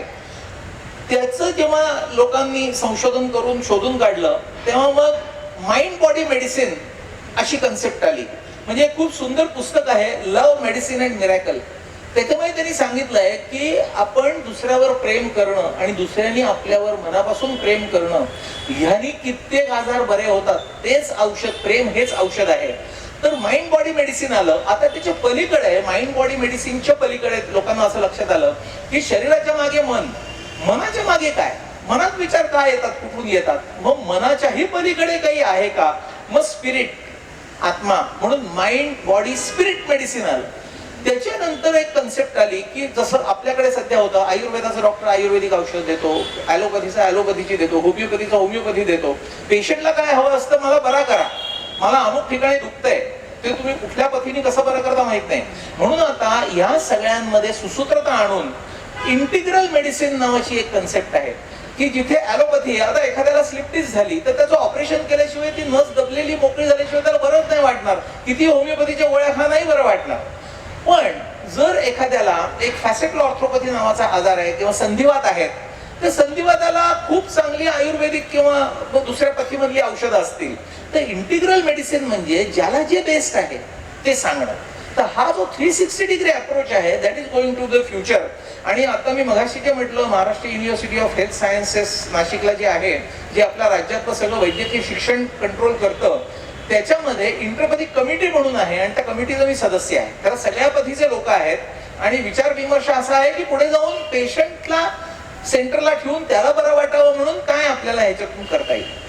म्हणजे एकंदर वैद्यकशास्त्राने सुद्धा शरीराशी संवाद साधणं हे किती महत्त्वाचं आहे हे जाणलेलं आहे. डॉक्टर षटचक्र याविषयी एकदा तुम्ही बोलला होता, तर ते काय नेमकं असतं त्याच्याविषयी जरा थोडं. योगशास्त्र हा खूप मोठा विषय आहे. त्याच्यामुळे योगशास्त्र नाही, मी शरीराच्या सेंट्रल लाईन मध्ये असलेली 6 चक्र, 7 षटचक्र जी आहेत, ते षटचक्र हा योग मार्गाचा एक अविभाज्य भाग समजला जातो. आणि योगामध्ये ज्या नाड्यांचं वर्णन केलेलं आहे, हजारो नाड्या आपल्या शरीरामध्ये असतात, त्याच्यातून एनर्जी फ्लो होते आणि त्या नाड्या या सगळ्या चक्रांशी जोडलेल्या असतात. आणि 7 चक्र ऍक्सेप्टेबल आहेत. एक म्हणजे मूलाधार चक्र, मी आता म्हटलं तसा खूप मोठा विषय आहे, मी थोडक्यात तुम्हाला चक्रांची माहिती सांगतो 2-4 मिनिटांमध्ये. पण या चक्रांच्या माहितीचा उपयोग काय, त्याचा नाड्यांशी संबंध काय, त्याचा योगाशी उपयोग काय, हा खूप मोठा विषय आहे. आपलं मूलभूत जे चक्र आहे ते मूलाधार चक्र आहे. मूलाधार, सगळ्याला आधार देणारं मूलाधार चक्र. त्याच्यावरचं जे चक्र आहे, जे नाभी आणि गुदद्वाराच्या मध्ये आहे, त्याचं नाव आहे स्वाधिष्ठान चक्र. त्याच्या वरचं जे चक्र आहे ते नाभी चक्र किंवा मणिपूर चक्र ज्याला म्हणतात. त्याच्या वरचं जे चक्र आहे ते अनाहत चक्र, हृदयाशी निगडीत आहे ते. त्याच्या वरचं जे चक्र आहे ते विशुद्धी चक्र, आपल्या गळ्यामधलं चक्र. त्याच्या वरचं म्हणजे आज्ञा चक्र, दोन्ही भुवयांच्या मधलं, जे पिच्युटरी ग्रंथीशी आणि सगळ्या हॉर्मोनल बॅलन्सशी निगडीत आहे. आणि सगळ्यात 7वं आणि शेवटचं म्हणजे सहस्राधार चक्र, जे अँटिना समजला जातो for establishing a dialogue with the cosmos. तर ही जी सगळी चक्र आहेत ती एनर्जीची केंद्र आहेत आणि आपली बॉडी जी आहे ती शेवटी एनर्जीवरच चालते. पूर्वीच्या काळी, आता मी 2 महिन्यापूर्वी लोणावळ्याला होतो, तुम्ही आता म्हणलात तसं चीफ जस्टिस आणि सगळे स्टेट आणि नॅशनल लेवलचे वकील तिकडे होते. तर स्वामी कुलवयानंदांचं आश्रम, तो कैवल्यधाम जे आहे तिथे होतो, तिथे याच्यावर बरंच काम चालतं.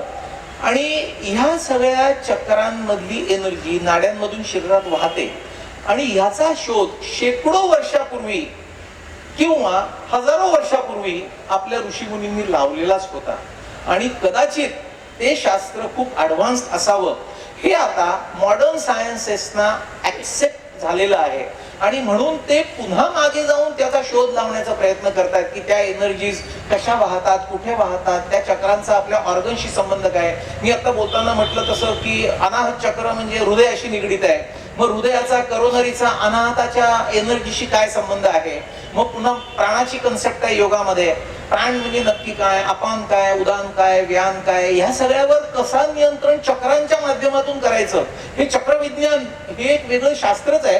आणि नुसतं इंडियन सबकॉन्टिनेंट मध्ये नाही, आपल्याकडे जेवढं काम चालतं त्याच्यापेक्षा कितीतरी जास्त काम वेस्टर्न वर्ल्ड मध्ये ह्याच्यावर चालतं. म्हणजे आम्ही वर्ल्ड योगा कॉन्फरन्स मध्ये जातो तेव्हा युरोप आणि US मधल्या बऱ्याच लोकांशी चर्चा होते, तेव्हा आश्चर्य वाटतं की अरे ह्या लोकांनी एवढा अभ्यास केलाय, आपण किती करायला हवा सखोल या सगळ्या शास्त्राचा अभ्यास. म्हणजे पूर्वीचे महापुरुष किंवा ऋषीमुनी ही चक्र जागृत करून अशक्य गोष्टी सुद्धा शक्य करून दाखवायचे. पण डॉक्टर मला वाटतं आज सुद्धा अशा काही मॉडॅलिटीज असतील म्हणजे चक्र बॅलन्सिंग किंवा इमोशनल मॅनेजमेंट ज्याच्यामुळे आपण अनेक आजार आटोक्यात आणू शकतो. निश्चित बरोबर? निश्चित अगदी निश्चित. आपण इतकं सुंदर आम्हाला इथे समजावून सांगताय की म्हणजे माझ्या मनात असा विचार आला की आता मला वाटतं मी तुमच्या हातात माईक द्यावा आणि मी तिथे जाऊन बसावं. पण त्याच वेळेला असं म्हटलं की हे माझं करणं काही योग्य नाही आहे, I have to be here. तर हे मला असं बुद्धी आणि मन याच्यातलं हे द्वंद्व वाटलं किंवा त्यांच्यातला हा व्यवहार वाटला. तर बुद्धी आणि मन याच्याविषयी जरा आपण आम्हाला समजावून सांगा. आणि मनात विचार येतात म्हणजे काय आणि टेलिपॅथी म्हणजे काय? हे तिन्ही प्रश्न आहेत, स्टेप बाय स्टेप आपण विचार करूया. की आपण मगाशी मी मेंदूचं मॉडेल दाखवून तुम्हाला सांगितलं की विचाराचं केंद्र म्हणजे आपलं टेम्पोरल लोब आहे, बुद्धीचं केंद्र म्हणजे आपलं फ्रंटल लोब आहे. आपल्या मनामध्ये असंख्य प्रकारचे विचार येतात. काही चांगले विचार असतात, काही वाईट विचार असतात. वाईट विचारांना जो उत्तेजना देतो तो वाईट माणूस ठरतो, चांगल्या विचारांना जो उत्तेजना देतो तो सद्गृहस्थ ठरतो.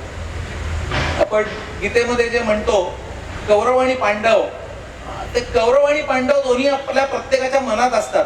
एक चिरोकी फिलॉसॉफी म्हणून आहे, स्मोकी माउंटन्स म्हणून भाग आहे नॉर्थ कॅरोलिना मधला. ते दोन वुल्फची गोष्ट सांगतात की एक चांगला वुल्फ आणि एक वाईट वुल्फ दोन्ही आपल्या मनात आहेत. तुम्ही ज्या वुल्फला फीड कराल तसे तुम्ही व्हाल. आता कोण करणार फीड? तर हे तुमची बुद्धी करते. म्हणजे फ्रंटल लोब जो आहे तो चुकीच्या विचारांना सप्रेस करतो आणि चांगल्या विचारांना उत्तेजना देतो. आणि हा जो फ्रंटल लोबचा एबिलिटी आहे मनातल्या विचारांवर नियंत्रण ठेवण्याची, ती चांगल्या पद्धतीने विकसित करणं म्हणजेच बुद्धीचा विकास करणं. आणि हा जो बुद्धीचा विकास आहे हा क्रमाक्रमाने व्हायला पाहिजे. म्हणजे बुद्धीचे सुद्धा खूप वेगवेगळे स्तर आहेत. आपण म्हणतो की 2 अधिक 2 4 हे जे बेसिक बुद्धी आहे त्याला म्हणतात मेधा. मेधा नाव असतं की नाही मुलींचं, ते बुद्धीच मेधाचा अर्थ. त्याच्यापेक्षा पुढची जी बुद्धी आहे अनालिटिकल इंटेलिजन्स ज्याला म्हणतात, ती म्हणजे मती. आपण म्हणतो ना याची मती गुंग झाली का, याला समजते पण काहीच समजत नाहीये. तर ती मती ती आणखीन विकसित झाली की ती होते प्रज्ञा. म्हणजे आपल्याला भूत भविष्य आणि वर्तमान सगळं समजू शकतं. आणि खरोखर पॉसिबल कसं आहे मी तुम्हाला सांगतो की तुम्हाला आता गुगलवर सगळं अवेलेबल आहे. तुम्ही जेव्हा एखाद्या ठिकाणी जाता बेसमेंटला की जिथे तुमचं नेटवर्क नसतं, तेव्हा तुम्ही पहिल्यांदा काय म्हणता, मला वायफायचा पासवर्ड द्या हो, मला एकदम सगळंच अडलंय इथे.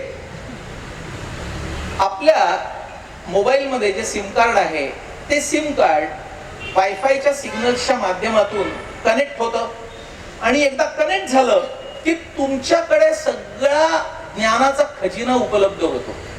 तसंच आपली जर बुद्धी इतकी विकसित झाली की आपण कॉस्मिक इंटेलिजन्सशी कनेक्ट होऊ, तर आपल्याला भूत वर्तमान भविष्य सगळंच जाणणं हे काही अवघड नाही. एक आणखीन छोटंसं उदाहरण देतो कळावं म्हणून. भूतकाळ आणि भविष्यकाळ कळतं म्हणजे नक्की कसं. एक समजा मल्टी स्टोरीड बिल्डिंग आहे. आता मला रत्नप्रभाताई फोनवर बोलत होत्या, त्या म्हणल्या पार्ल्यातही आता मल्टी स्टोरीड बिल्डिंग होत आहेत, पूर्वीचं पार्लं आता राहिलं नाही. तर 25व्या मजल्यावर समजा एक गच्चीवर कोणीतरी उभा आहे आणि आता कार्यक्रम सुरू व्हायला मी आलो, पण समजा मला यायला उशीर झाला.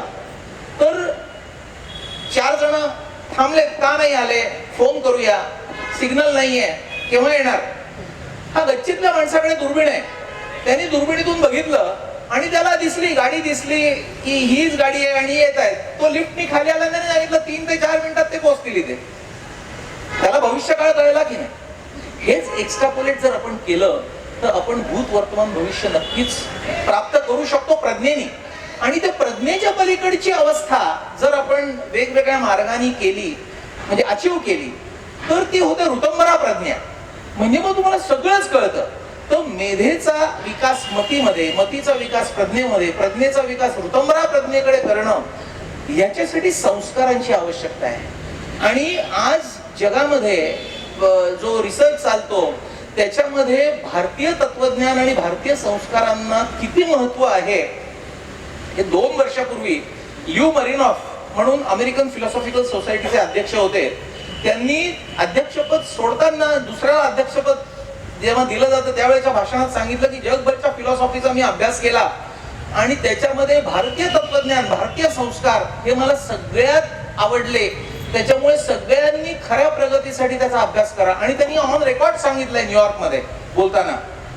तर लोकांना एवढं त्याचं आता महत्व पटलेलं आहे, पण दुर्दैवाने आपण त्याच्यापासून दूर जातोय का हे अंतर्मुख होऊन बघण्याची आवश्यकता आहे. आपण त्याची खिल्ली उडवतोय का की आपले संस्कार आणि हे काय जुनं झालं, आपल्याला सो कॉल्ड मॉडर्न झाल्याबद्दल अभिमान आहे, पण आपण जुन्या संस्कारांशी प्रतारणा नाही केली पाहिजे, जेणेकरून आपला फ्रंटल कंट्रोल आपल्या विचारांवर चांगला येईल. आणि मग आता आपण जे ऐकलं विचारे मना तुझी शोधून आहे ते नक्की कसं एक्झिक्यूट करायचं हे आपल्याला समजेल त्या बुद्धीचा विकास केला तर. दुसरा प्रश्न होता तो मी आता बोलता बोलता उत्तर दिला की एका टेलिपॅथी बद्दल, की एकाच्या मनातलं दुसऱ्याच्या मनातलं कसं कळणार. एक काही वर्षापूर्वी जर कोणी दुसऱ्याला सांगितलं असतं की एका मैदानाच्या मधोमध एक माणूस उभा आहे आणि तो अमेरिकेतला त्याच्या भावाशी बोलतोय तर लोकांनी त्याला वेड्यात काढलं असतं. आज याच्या हातात मोबाईल त्याच्या हातात मोबाईल, दोघं कनेक्ट झाले की नाही. तसंच जे सहस्राधार चक्र आहे किंवा आणखी दुसरे कुठले जे आपल्यालाही ज्ञात नाहीत असे अँटिनाज जर आपण आपल्या मधले ऍक्टिव्हेट करू शकलो आणि समोरच्याचे पण ऍक्टिव्ह असले अँटिना आणि दोन्ही अँटिना एकमेकांशी काही वेगळ्या लहरीतून कनेक्ट झाले तर तीच टेलिपॅथी. तुमच्या मनात काय विचार आहे मला कळेल आणि माझ्या मनात काय विचार आहे तुम्हाला कळेल. जसं मोबाईलचे सिग्नल्स आहेत तसे क्वांटम मेकॅनिक्स आणि क्वांटम फिजिक्स आता खूप पुढे गेलंय. ते वेगवेगळे शोध लावतायत आणि आपलं जुनं ते सोनं कसं हे आपल्याला पटतंय. म्हणजे डॉक्टर, आईला जेव्हा मुलाच्या मनातले विचार समजतात त्याला पण आपण टेलिपॅथीच म्हणायचं का? ते एक प्रकारची टेली वर्डचा अर्थ आहे दूर. म्हणजे ह्याला काही असं जेनेटिक संबंध आहे का? जेनेटिक पण आहे आणि एपिजेनेटिक पण आहे. एपिजेनेटिक म्हणजे जीन्सच्या पलीकडचं आणि जेनेटिक म्हणजे जीन्सशी रिलेटेड. तर आई आणि मुलाचं प्रेम ह्याला जेनेटिक नक्कीच आहे, पण एपिजेनेटिक लव्ह अँड अफेक्शन जे आईचं आहे मुलाबद्दल ते पण आहे. म्हणजे आजकाल एक्सटेंडेड फॅमिलीची जी कन्सेप्ट आहे ना त्यांनी हे एपिजेनेटिक प्रेम खरोखरच सगळ्यांबद्दल पण वाटू शकतं. स्वतःच्या मुला इतकंच शेजारच्या मुलावर प्रेम करा किंवा नात्यातल्या इतरांवर प्रेम करा आणि मनापासून. म्हणजे आजकाल सो कॉल्ड प्रेम आहे असं दाखवण्याची फॅशन झाली आहे खोटं खोटं. म्हणजे खूप वेळा मीटिंगला भेटतात, एकमेकांना मिठ्या मारतात, अरे किती दिवसांनी भेटलास किती छान, आणि पाठ व्हायल्यावर म्हणतात की अरे काय बरोबर नाही. ते प्रेम नाही. जेन्युइन जर प्रेम तुम्ही असलं, कनेक्ट करू शकलात कोणाशी मनापासून, तर डेफिनेटली हा कॉन्टॅक्ट एपिजेनेटिक पण एस्टॅब्लिश होऊ शकतो. जेनेटिक तर आईचं मुलाशी असतंच, पण दोन्ही माध्यमातून ते केलं पाहिजे. आणि याच्या पलीकडचा एक विचार असा मला तुम्हाला सांगायला आवडेल की असं जर खरंच आपण मगाशी जे लव्ह मेडिसिन अँड मिरॅकल पुस्तक बघितलं, तुम्हाला सांगितलं, खरोखरच जर तुम्ही असं सगळ्यावर प्रेम करायला लागलात तर तुम्ही प्रचंड हेल्दी व्हाल आणि कदाचित आजारच होणार नाही. म्हणजे लव्ह इज मिरॅकल आणि लव्ह इज मेडिसिन हे आता एस्टॅब्लिश्ड फॅक्ट आहे. ते कसं याच्यावर बोलायला 2-3 तास सुद्धा कमी पडतील. पण आपल्या उपनिषदामध्ये जे एकत्व मनुपश्यते सांगितलंय ईशावास्य उपनिषदात की मी आणि तू एकच, हे फिलिंग जेव्हा मला येईल तेव्हा आपल्या खरी प्रगती होईल. इंटरनल ग्रोथ ज्याला म्हणतात, इनर रिचनेस ज्याला म्हणतात, तर ते फॉलो व्हायला पाहिजे. मी आणि तू एक म्हटलं म्हणजे त्याच्या पलीकडे आणखी काय प्रेम असणार. प्रेमाची ती उच्चतम लेवल आहे. प्रेम ही एक भावना, त्याच्याविषयी आता आपण बोलत आहात. मला भावनेविषयी विचारायचंच आहे, पण मगाशी तुम्ही मोबाईलचा उल्लेख केलात तर म्हणून मला एक जाता जाता तुम्हाला विचारायचं की मोबाईलचा अतिवापर होताना आज आपण बघतो, तर त्याचे काही विपरीत परिणाम होऊ शकतात का मेंदूवर? खूप आहेत मोबाईलच्या अतिवापराचे. कारण मोबाईलच्या ज्या वेव्ज आहेत ना त्या वेव्ज ब्रेनसाठी हार्मफुल आहेत. त्याच्यामुळे एका वेळी 6 ते 7 मिनिटापेक्षा जास्त मोबाईलचा वापर करू नये. त्याच्यामुळे अजूनही लँडलाईन फोन वापरावेत. आणि मी स्वतः सुद्धा लँडलाईन फोन वापरतो. मोबाईलचा उपयोग पण आहे. म्हणजे प्रत्येक नाण्याच्या 2 बाजू असतात. तसं आता मी अनेक हॉस्पिटल्सना एफिलिएटेड आहे. मी कुठल्या हॉस्पिटलमध्ये आहे, माझ्या हॉस्पिटलमध्ये पेशंट आला तर कसं कळणार आमच्या स्टाफला? नाही कळणार. मोबाईल आहे तर पूर्वी 10 हॉस्पिटलला फोन करायला लागत होता, एक मोबाईल गेला की कळतं मी कुठे आहे. पण मी मोबाईलवर बोलत नाही राहत. मी त्यांना सांगतो अमुक अमुक हॉस्पिटल 7वा मजला, इथे मी आता आहे. की मला 2 मिनिटात लँडलाईनवर फोन येतो त्या हॉस्पिटलला आणि मग तिथे मी 10 मिनिटं बोलतो. मोबाईलवर किती वेळ बोललो? काही सेकंद बोललो फक्त. तर मोबाईलच्या वेव्हचा आपण काही सेकंद बोलून किंवा 2-4 मिनिटं बोलून काही हार्म होत नाही, पण लिमिटेड यूज मोबाईलचा करायला हवा. म्हणजे ही जी माध्यमं सगळी आहेत त्या माध्यमाचा आपण उपयोग मित्र म्हणून करतो का शत्रू म्हणून करतो हे शेवटी आपल्या हातात आहे. म्हणजे मनात विचार खूप येतील की मोबाईल आहे छान, आपण त्याच्यावर सगळ्या गोष्टी कराव्या, व्हॉट्सअप आहे, फेसबुक आहे, इंस्टाग्राम आहे, एंडलेस 24 तास मोबाईल आपण वापरू शकतो. पण तिथे पुन्हा बुद्धीचा अंकुश हवा आणि तिथे पुन्हा आई वडिलांचे संस्कार हवे की किती वापर कर मोबाईलचा. आणि मोबाईलच्या दुष्परिणामी mobile addiction is a non entity आता.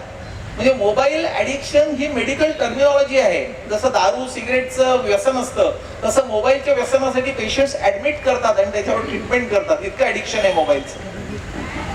तेव्हा तरुणांनो प्लीज मोबाईलचा अतिवापर टाळा. आणि आणखीन एक मला सांगायचं आहे की डॉक्टरांकडे इतके मेंदूवरती आघात झालेले पेशंट्स येत असतात, मला वाटतं अपघाताने सुद्धा मेंदूवरती काही परिणाम झालेले पेशंट्स येत असतील तर कृपा करून हेल्मेट वापरायचं मात्र टाळू नका.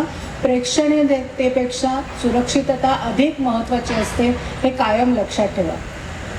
कमिंग बॅक टू फिलिंग्ज नाव, तर ह्या भावना आपल्या मनात निर्माण होतात. परत मन आलाच तर भावना निर्माण होतात म्हणजे नेमकं काय होत असतं त्यावेळेला, आपल्या मेंदूमध्ये काय केमिकल्स रिलीज होतात किंवा कशामुळे त्या भावना निर्माण होतात आणि त्याचं स्थान काय आहे? सी भावनांचं निर्मिती हा एक खूप मोठा रहस्यमय भाग आहे की ज्याचं उत्तर अजून मॉडर्न न्यूरोसायन्सेसला पण मिळालेलं नाही आहे. याचं कारण असं की आपल्याला जे संशोधन होतं आणि जे शास्त्र विकसित झालंय की अमुक भावनांनी अमुक होतं, तमुक भावनांनी तमुक होतं, हे कसं मेजर करतात?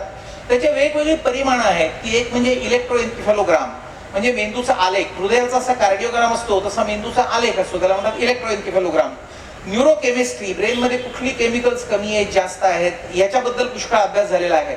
पण आता असं तुम्ही विचारलं की भावना कुठून येतात, एखाद्या विचाराची निर्मिती कुठून होते, तर याचं उत्तरच नाही आहे. कारण म्हणजे ज्ञात नाही आहे. अगदी लेटेस्ट तुम्हाला सांगतो, जून मध्ये मला असं वाटतं 23 जून 2023ला एक association of scientific study of consciousness आहे, त्याची अॅन्युअल मीटिंग न्यूयॉर्कला झाली. ते इंटरनेटवर शोधता येईल तुम्हाला. त्याच्यामध्ये फिलॉसॉफर्स, न्यूरोसायंटिस्ट, स्पिरिच्युअल वर्कर्स या सगळ्यांनी एकत्र येऊन एक चर्चासत्र ठेवलं होतं आणि त्याचं कन्क्लुजन काय आलं की ह्या सगळ्याच्या पलीकडे काहीतरी आहे जे अजून ज्ञात नाहीये आणि ते ज्ञात करण्याचा आपण कसोशीने मनापासून प्रयत्न करू.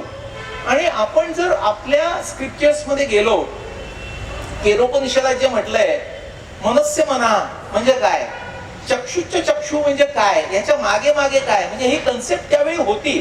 सी आपण एखादं चित्र बघतो म्हणजे ठराविक प्रकाश किरण डोळ्यामध्ये, डोळ्याच्या पडद्यावर पडतात, ते ऑप्टिक्स नर्वच्या माध्यमातून, मी आता तुम्हाला जे डोळ्याचं केंद्र झालं तिथे पोहोचतात, ते करंट पोहोचले, त्याच्या पुढे काय झालं, इलेक्ट्रोमॅग्नेटिक वेव्स तयार झाल्या, त्या वेव्स पण दिसल्या, म्हणजे वेव्स डॉक्युमेंट झाल्या.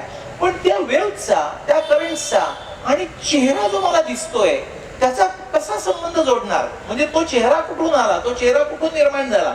किंवा केनोपनिषदामध्येच आपण आणखीन खोलात जर गेलो आणि त्याचं कोरिलेशन मॉडर्न न्यूरोसायन्सशी केलं तर आम्ही काय म्हणतो, विचार म्हणजे काय, एक series of sequential activation of neurons, म्हणजे एका ओळीने जे न्यूरॉन्स आहेत, मेंदूच्या पेशी आहेत, त्या ओळीने ऍक्टिव्हेट होतात. पहिली पेशी ऍक्टिव्हेट झाली की त्याच्यातून उद्दीपन दुसऱ्या पेशीला जातात, दुसऱ्या पेशीतून तिसऱ्याला जातात, तिसऱ्यातून चौथीला जातात. अशी एक साखळी जेव्हा जमते तेव्हा एक विचार तयार होतो. पण प्रश्न असा येतो की पहिला सिग्नल पहिल्या न्यूरॉनला कुठून आला,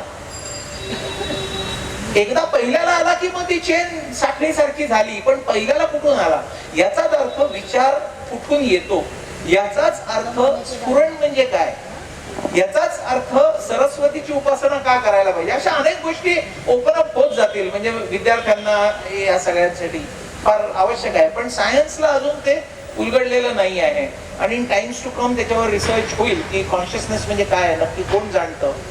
इतर प्राणी मात्र आणि मनुष्य यांच्या मेंदूमध्ये जेव्हा भावना निर्माण होतात तेव्हा त्याच्यातही खूप फरक असतो. आपण म्हणतो की मानवी मेंदू हा उत्क्रांत मेंदू आहे आणि त्याच्यामध्ये काही उन्नत भावना ह्या तयार होत असतात ज्या इतर पशु प्राण्यांमध्ये नसतात. तर पशु प्राण्यांमध्ये काय आहे, ब्रेनची जशी इव्होल्युशन होत गेली तसं ब्रेनचे वेगवेगळे स्तर निर्माण झाले खालपासून वरपर्यंत. अगदी जे सरपटणारे प्राणी आहेत त्यांचा मेंदू अगदीच छोटासा होता की नुसतं शरीर चालावं म्हणजे त्यांची सर्क्युलेटरी सिस्टीम, श्वास चालावा अशा पद्धतीचं मूलभूत अगदी त्याला म्हणतात रेप्टिलियन ब्रेन. त्याच्या पुढचा ब्रेनचा स्तर की जिथे आवश्यक भावना आल्या म्हणजे सेक्शुअल फिलिंग, फूडसाठी हंट करण्याची फिलिंग टेम्पोरल लोबची आली. त्याच्यापेक्षा जेव्हा प्रगत झाला तेव्हा आपला फ्रंटल लोब आला की बुद्धी आली, आपण आता म्हटलं तसं. पण ती खूप विकसित बुद्धी नव्हती. त्याचा पुढचा स्तर आला तेव्हा प्री फ्रंटल लोब आला की ती विकसित व्हायला लागली बुद्धी. आणि त्याच्या पुढचा स्तर जो आहे तो बियॉन्ड अॅनाटॉमी आहे, म्हणजे पाचवा जो स्तर आहे तो बियॉन्ड प्री फ्रंटल लोब म्हणतात. असे 5 स्तर असतात. आणि इंटरेस्टिंगली आपण योगाचा आता जो विचार केला, समाधीपादामध्ये सुरुवातीची जी 2 सूत्र आहेत, योगाची व्याख्या केली आहे पहिल्यांदा की स्थिर सुखम आसनम आणि योग चित्तवृत्ती निरोधा, ही फाउंडेशनल सूत्र आहेत. तर चित्तवृत्तींचा निरोध कसा करायचा, मगाचा जो प्रश्न होता, मन आणि बुद्धी ह्याच्यामधलं जे डायनामिक्स आहे ते कसं अचीव करायचं, याच्यामध्ये महामुनी पतंजलींनी 5च स्तर सांगितलेत मनाचे. आपण जे आता 5 मेंदूचे स्तर म्हटले तसे 5 मनाचे स्तर आहेत. एक म्हणजे चित्त, म्हणजे मूढ चित्त, म्हणजे त्याला काहीच येत नाही, तामस माणूस झोपून राहील, आळशी. त्याच्या पुढचं विकसित चित्त म्हणजे त्याला करायच्या खूप 100 गोष्टी असतात राजसी वृत्तीने, पण ते क्षिप्त चित्त असतं, नक्की काय करायचं माहित नसतं, चंचल असतं. म्हणजे मंकी माइंड ज्याला म्हणतात, माकड कसं एका झाडावरून दुसऱ्या झाडावर उड्या मारतं तसं. त्याच्या पुढचं विक्षिप्त चित्त म्हणजे कधी कधी कॉन्सन्ट्रेट होतं, कधी कधी कॉन्सन्ट्रेट होत नाही, त्याला बटरफ्लाय माइंड म्हणतात. फुलपाखरू कसं झाडावर थोडा वेळ बसतं फुलावर, मग पुन्हा उडतं, पुन्हा बसतं, पुन्हा उडतं. त्याच्या पुढचं 4थ्या लेवलचं चित्त म्हणजे एकाग्र चित्त, की जसं बगळा आहे त्याला क्रेन माइंड म्हणतात, की लक्षाकडे अगदी त्याला बरोबर मासा पकडायच्या वेळी ध्यानस्थासारखा उभा राहील आणि मग मासा पकडला की मग मात्र तो हिंडेल फिरेल. आणि त्याच्या पुढचं 5वी जी लेवल आहे, मी आता म्हटलं प्री फ्रंटल लोबच्या पुढची लेवल, ही म्हणजे निरुद्ध चित्त. तर योगाचा उद्देश हा समाधीपादात सांगितलाय, निरुद्ध चित्त आपण विकसित केलं पाहिजे. तर माझा सांगण्याचा मुद्दा असा होता की आता जे मॉडर्न न्यूरोसायन्सेस 5 स्तर सांगतायत मेंदूचे, ते महामुनी पतंजलींच्या पातंजली योग सूत्रामध्ये त्यांनी सांगितलेत. इतकंच नाही तर पहिल्या 28 का 29 सूक्तांमध्ये मला असं वाटतं सांगून झाल्यावर 30व्या आणि 31व्या सूत्रामध्ये त्यांनी ह्या प्रगतीमध्ये येणारे अडथळे पण सांगितलेत आणि 32व्या सूत्रात त्या अडथळ्यांवरची सोल्युशन सांगितली आहेत. आणि इंटरेस्टिंगली विदेशात लोक याच्यावर अभ्यास करतायत आणि आपल्यापैकी बऱ्याच लोकांना हा अभ्यास नाहीये. बापरे डॉक्टर, तुम्ही इतकं सुंदर आम्हाला सगळं समजावून सांगताय, आम्ही सगळे लक्ष देऊन ऐकतोय, आम्हाला ते समजतंय आणि आम्हाला ते लक्षात पण ठेवायचंय. समजतंय हे फार महत्वाचं आहे, कारण मला अशा प्लॅटफॉर्मवर बोलताना म्हणजे मेंदूची ऑपरेशन्स कशी करायची हे आमच्या कॉन्फरन्समध्ये बोलणं सोपं असतं, पण हे तुमच्यापर्यंत विचार पोहोचताय हे ऐकून बरं वाटलं. नाही, आम्हाला समजतंय, लक्षातही ठेवायचंय. तर आता माझा पुढचा प्रश्न असा आहे की लक्षात म्हणजे ऐकणं, समजणं, लक्षात ठेवणं, ही सगळी प्रक्रिया कशी होते, म्हणजे स्मृती कशा तयार होतात? स्मृतीबद्दल असं आहे की 3 त्याचे टप्पे असतात. पहिला टप्पा म्हणजे रजिस्ट्रेशन. एखादी गोष्ट, समजा शाळेमध्ये आपण एखादी गोष्ट शिकतोय तर ती ग्रहण करणं, रजिस्ट्रेशन हा पहिला टप्पा. दुसरा टप्पा म्हणजे रिटेन्शन, ते स्टोअर करणं, जे ग्रहण केलेलं ज्ञान आहे ते स्टोअर व्हायला पाहिजे की नाही. आणि तिसरा टप्पा म्हणजे रिकॉल, म्हणजे हवं तेव्हा ते आपल्याला पुल आउट करता यायला पाहिजे. लायब्ररीत जशी पुस्तकं ठेवलेली असतात, वेगवेगळ्या इतिहासाची पुस्तकं वेगळ्या ठिकाणी, भूगोलाची वेगळ्या ठिकाणी, तसं मेंदूमध्ये सुद्धा स्मृतीचे कप्पे असतात वेगळे वेगळे. तर हव्या त्या कप्प्यातून हवी ती स्मृती काढता येणं म्हणजे रजिस्ट्रेशन, रिटेन्शन आणि रिकॉल हे 3 टप्पे आहेत. त्या 3ही टप्प्यांवर विचार केला पाहिजे स्मृतीबद्दल. म्हणजे चांगली स्मृती जर करायची असेल तर रजिस्ट्रेशन नीट हवं. पुन्हा मी म्हटलं तसं हा 1-2 तासाचा व्याख्यानाचा विषय आहे स्मृती आणि मेमरी, पण अगदी 2-3 मिनिटात सांगायचं असलं तर जे रिटेन्शनच्या आधी रजिस्ट्रेशन आहे ते नीट व्हायला पाहिजे. एकाग्रता पाहिजे. काय आपल्याला शिकतोय आपण ज्ञान, तिथे जर एकाग्रताच नसेल तर आपलं रजिस्ट्रेशनच होणार नाही, मग रिटेन्शनचा प्रश्नच नाही. रिटेन्शनसाठी आपल्याला वेगवेगळ्या योगिक टेक्निक्सचा फायदा होतो. आणि रिकॉलच्या वेळी आपण रिकॉलची प्रॅक्टिस केली पाहिजे, उजळणी केली पाहिजे. म्हणून आपण म्हणतो ना, पुन्हा पुन्हा पेपर सोडवा, प्रॅक्टिस करा. म्हणजे मग रिकॉल, कुठला प्रश्न विचारला आणि त्याला काय आपल्याला उत्तर आपल्या मेमरी स्टोअर्स करून काढायचं आहे याची सांगड आपल्याला घालता यायला पाहिजे. तर तिन्ही लिंक्सवर आपण एकत्रित काम केलं तर आपण याच्यामध्ये यशस्वी होऊ. आणि मेमरी स्टोअर्स मध्ये सुद्धा पुन्हा मी म्हटलं तसा खूपच मोठा विषय आहे, पण अगदी थोडक्यात जाता जाता एक टच करतो की 3 लेव्हल्स असतात. इमिजिएट रिकॉल म्हणजे आता मी तुम्हाला काय सांगितलं हे तात्पुरतं तुमच्या काही मिनिटं लक्षात राहणं. ती इन्फॉर्मेशन जर एकाग्र चित्ताने तुम्ही ऐकून समजली असेल तर ती प्रोसेस होते, महत्वाची वाटली तर ती प्रोसेस होऊन इंटरमिजिएट मेमरीमध्ये जाते. आणि इंटरमिजिएट मेमरी मधलं जे महत्वाचं वाटेल आपल्याला ते परमनंट मेमरीमध्ये जातं. तर त्याचे 3 लेयर्स आहेत असे. तर आपण जास्तीत जास्त परमनंट मेमरीमध्ये ज्ञान आपण जर साठवलं तर ते आपल्याला कधी हवं तेव्हा आपल्या समोर ते हजर असतं हात जोडून. नाही डॉक्टर, पण कधी कधी असं होतं म्हणजे प्रत्येक मनुष्य आपल्या स्मृतीविषयी थोडा साशंक असतोच.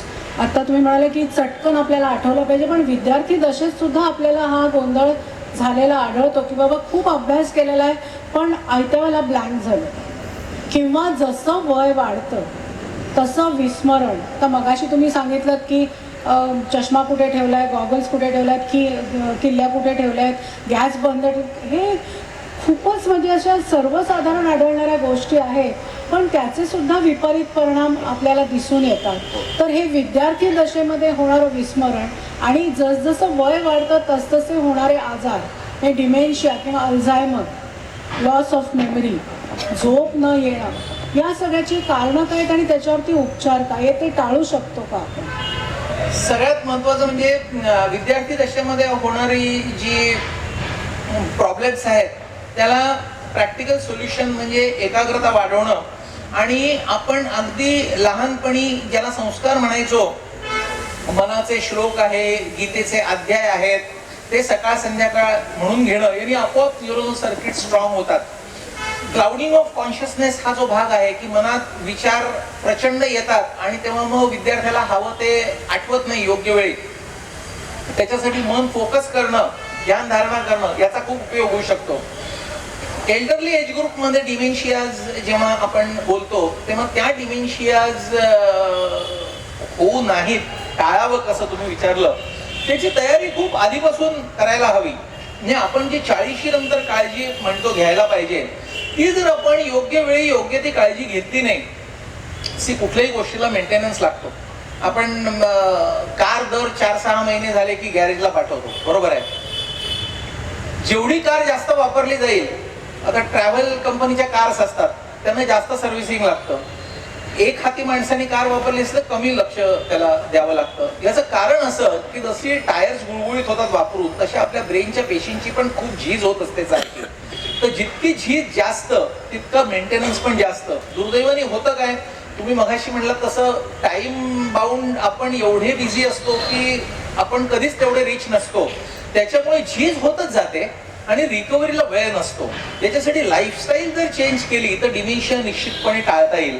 आणि ती लाईफस्टाईल 70-80च्या वयाला अचानक डोळे उघडून उपयोग नाही, त्याची तयारी 40 पासूनच केली पाहिजे. थोडक्यात सांगायचं तर आहार योग्य पाहिजे, वेळच्या वेळी पाहिजे. आता आहार हा सुद्धा एक स्वतंत्र 1 तासभर बोलण्याचा विषय आहे. दुसरा भाग आहे व्यायाम. मी मगाशी म्हटलं तसं मन लावून योग्य प्रकारचा व्यायाम व्हायला पाहिजे.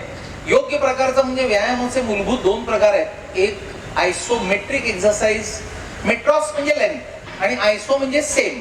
आयसोमेट्रिक एक्सरसाइज म्हणजे ज्याच्यामध्ये length of the muscle remains the same, म्हणजे पुशिंग अगेन्स्ट द वॉल.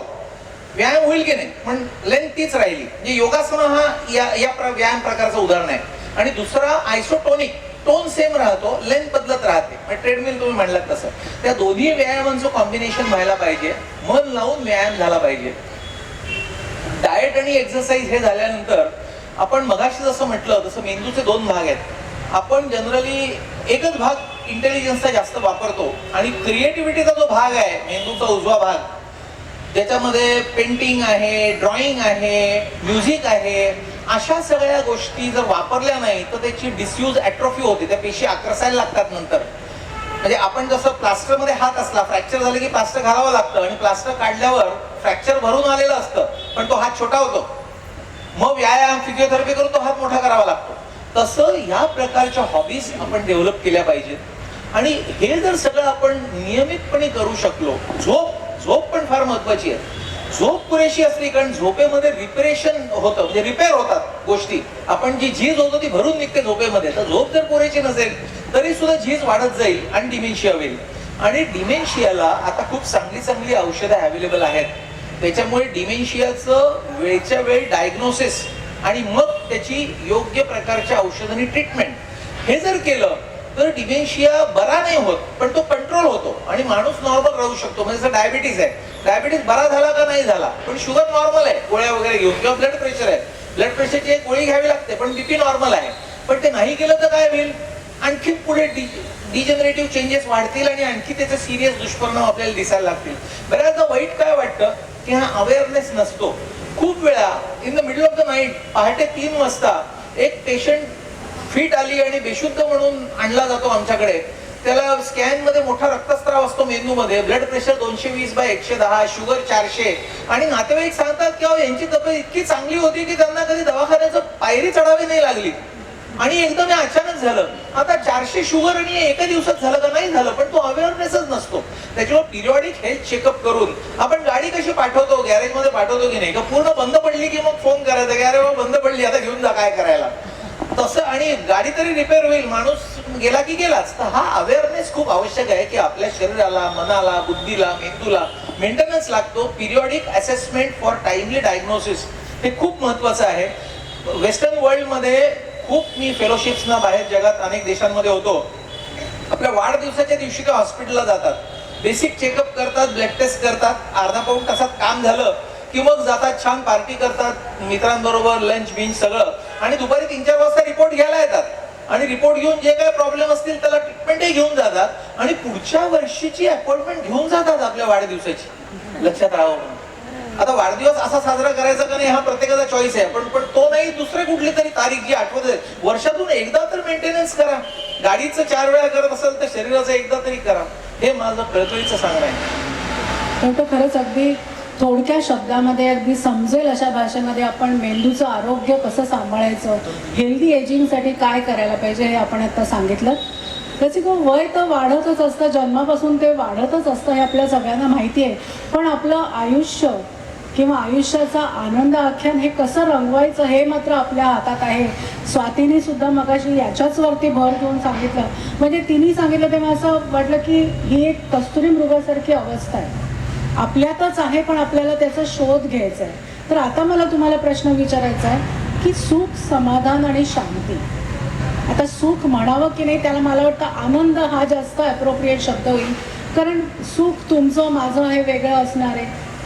म्हणजे मला पर्सनल सुख हवं आहे पण आनंद हा आपल्याला द्विगुणित करता येतो. आनंदी राहणं, सुखी राहण्यापेक्षा आनंदी राहणं हे जास्त महत्त्वाचं आहे. तर आनंद, समाधान आणि शांतता हे आपल्या आयुष्यात हवं असेल तर त्याच्यासाठी आपलं काय मत आहे, काय करायला पाहिजे? पहिल्यांदा आता तुम्ही जे सुख आणि आनंद 2 शब्द वापरले त्याच्यातला फरक सांगतो की सुख हे तात्पुरतं असतं, ते इंद्रियजन्य असतं. म्हणजे मी आईस्क्रीम खाल्लं, मला सुख मिळालं, छान आईस्क्रीम हवं ते मिळालं. आनंद हा निरंतर असतो, म्हणजे सच्चित आनंद हे आपलं रूप आहे असं म्हणतात ना. तर तुम्ही आता म्हणलं तसं आनंदी व्हायचं असेल तर काय केलं पाहिजे, तर युजली माणसाचा जो प्रवास असतो सगळ्याच्या आयुष्याचा तो एक ठराविक पद्धतीने जातो. म्हणजे तुम्ही कुठल्याही व्होकेशन प्रोफेशन मध्ये असलात, लहानपणापासून तुम्ही शाळेमध्ये पहिला नंबर मिळवायचा प्रयत्न करता कारण तुम्हाला पहिल्या नंबरचं सुख हवं असतं. त्या सुखामध्ये बिल्ट इन भावना असते की इतर सगळ्या विद्यार्थींपेक्षा मी कोणीतरी श्रेष्ठ, म्हणून मला ते प्रूव्ह करायचं असतं माझं. पुढे चांगलं करिअर करायचं असतं, चांगल्या ठिकाणी ऍडमिशन मिळवायची असते. मग असं वाटतं की ती ऍडमिशन मिळाली म्हणजे मग आपल्याला आनंद मिळेल. ती ऍडमिशन मिळाली की आणखी पुढचे चॅलेंजेस सुरू होतात. मेडिकलला गेला, इंजिनिअरिंगला गेला, तिथे पास झाला, अगदी पहिल्या नंबरनी पास झाला, तर प्रोफेशन मध्ये, करिअर मध्ये चॅलेंजेस येतात. मग असं वाटतं की आता सध्या काय माझे जरा अर्ली डेज आहेत ना, मी थोडा सेटल झालो की मग मला कायमचा आनंद मिळेल. सेटल कधी होतच नाही. बिझनेसमॅन मध्ये एक कंपनी दुसरी कंपनी मध्ये मी सॅटर्डे क्लबच्या एका मीटिंगला मला त्यांनी प्रमुख पाहुणा म्हणून बोलवलं होतं. त्यांनी सांगितलं की एंडलेस हंगर पाहिजे फॉर बिझनेस ग्रोथ प्रमोशन. 100 कोटीचा टर्नओव्हर असेल तर 500 कोटी कधी होईल, 1000 कोटी कधी, या सर्कलमध्ये असतो. मग त्याला असं वाटतं की आपल्याला सुख समाधान तर पाहिजे. प्रायमरीली आपण घर एक चांगलं घ्यायला पाहिजे. मग तसंच एक घर झालं की दुसरं झालं की तिसरं, 4 घरं झाले की मग असं वाटतं फार्म हाऊस आहे सगळ्यांकडे, आपण फार्म हाऊस घेऊ म्हणजे आपल्याला आनंद मिळेल. फार्म हाऊसेस होतात तरी आनंद नाही. मग असं वाटतं की इतकं तर आपण आपल्यासाठी केलं, आपण समाजासाठी काहीतरी करू म्हणजे आपल्याला आनंद मिळेल. मग वेगवेगळे सोशल ऑर्गनायझेशन्स येतात, मग सामाजिक कार्य सो कॉल्ड केलं जातं, तिथे भलेपुरे अनुभव येतात. मग असं वाटतं की ह्याच्यातही आनंद नाही.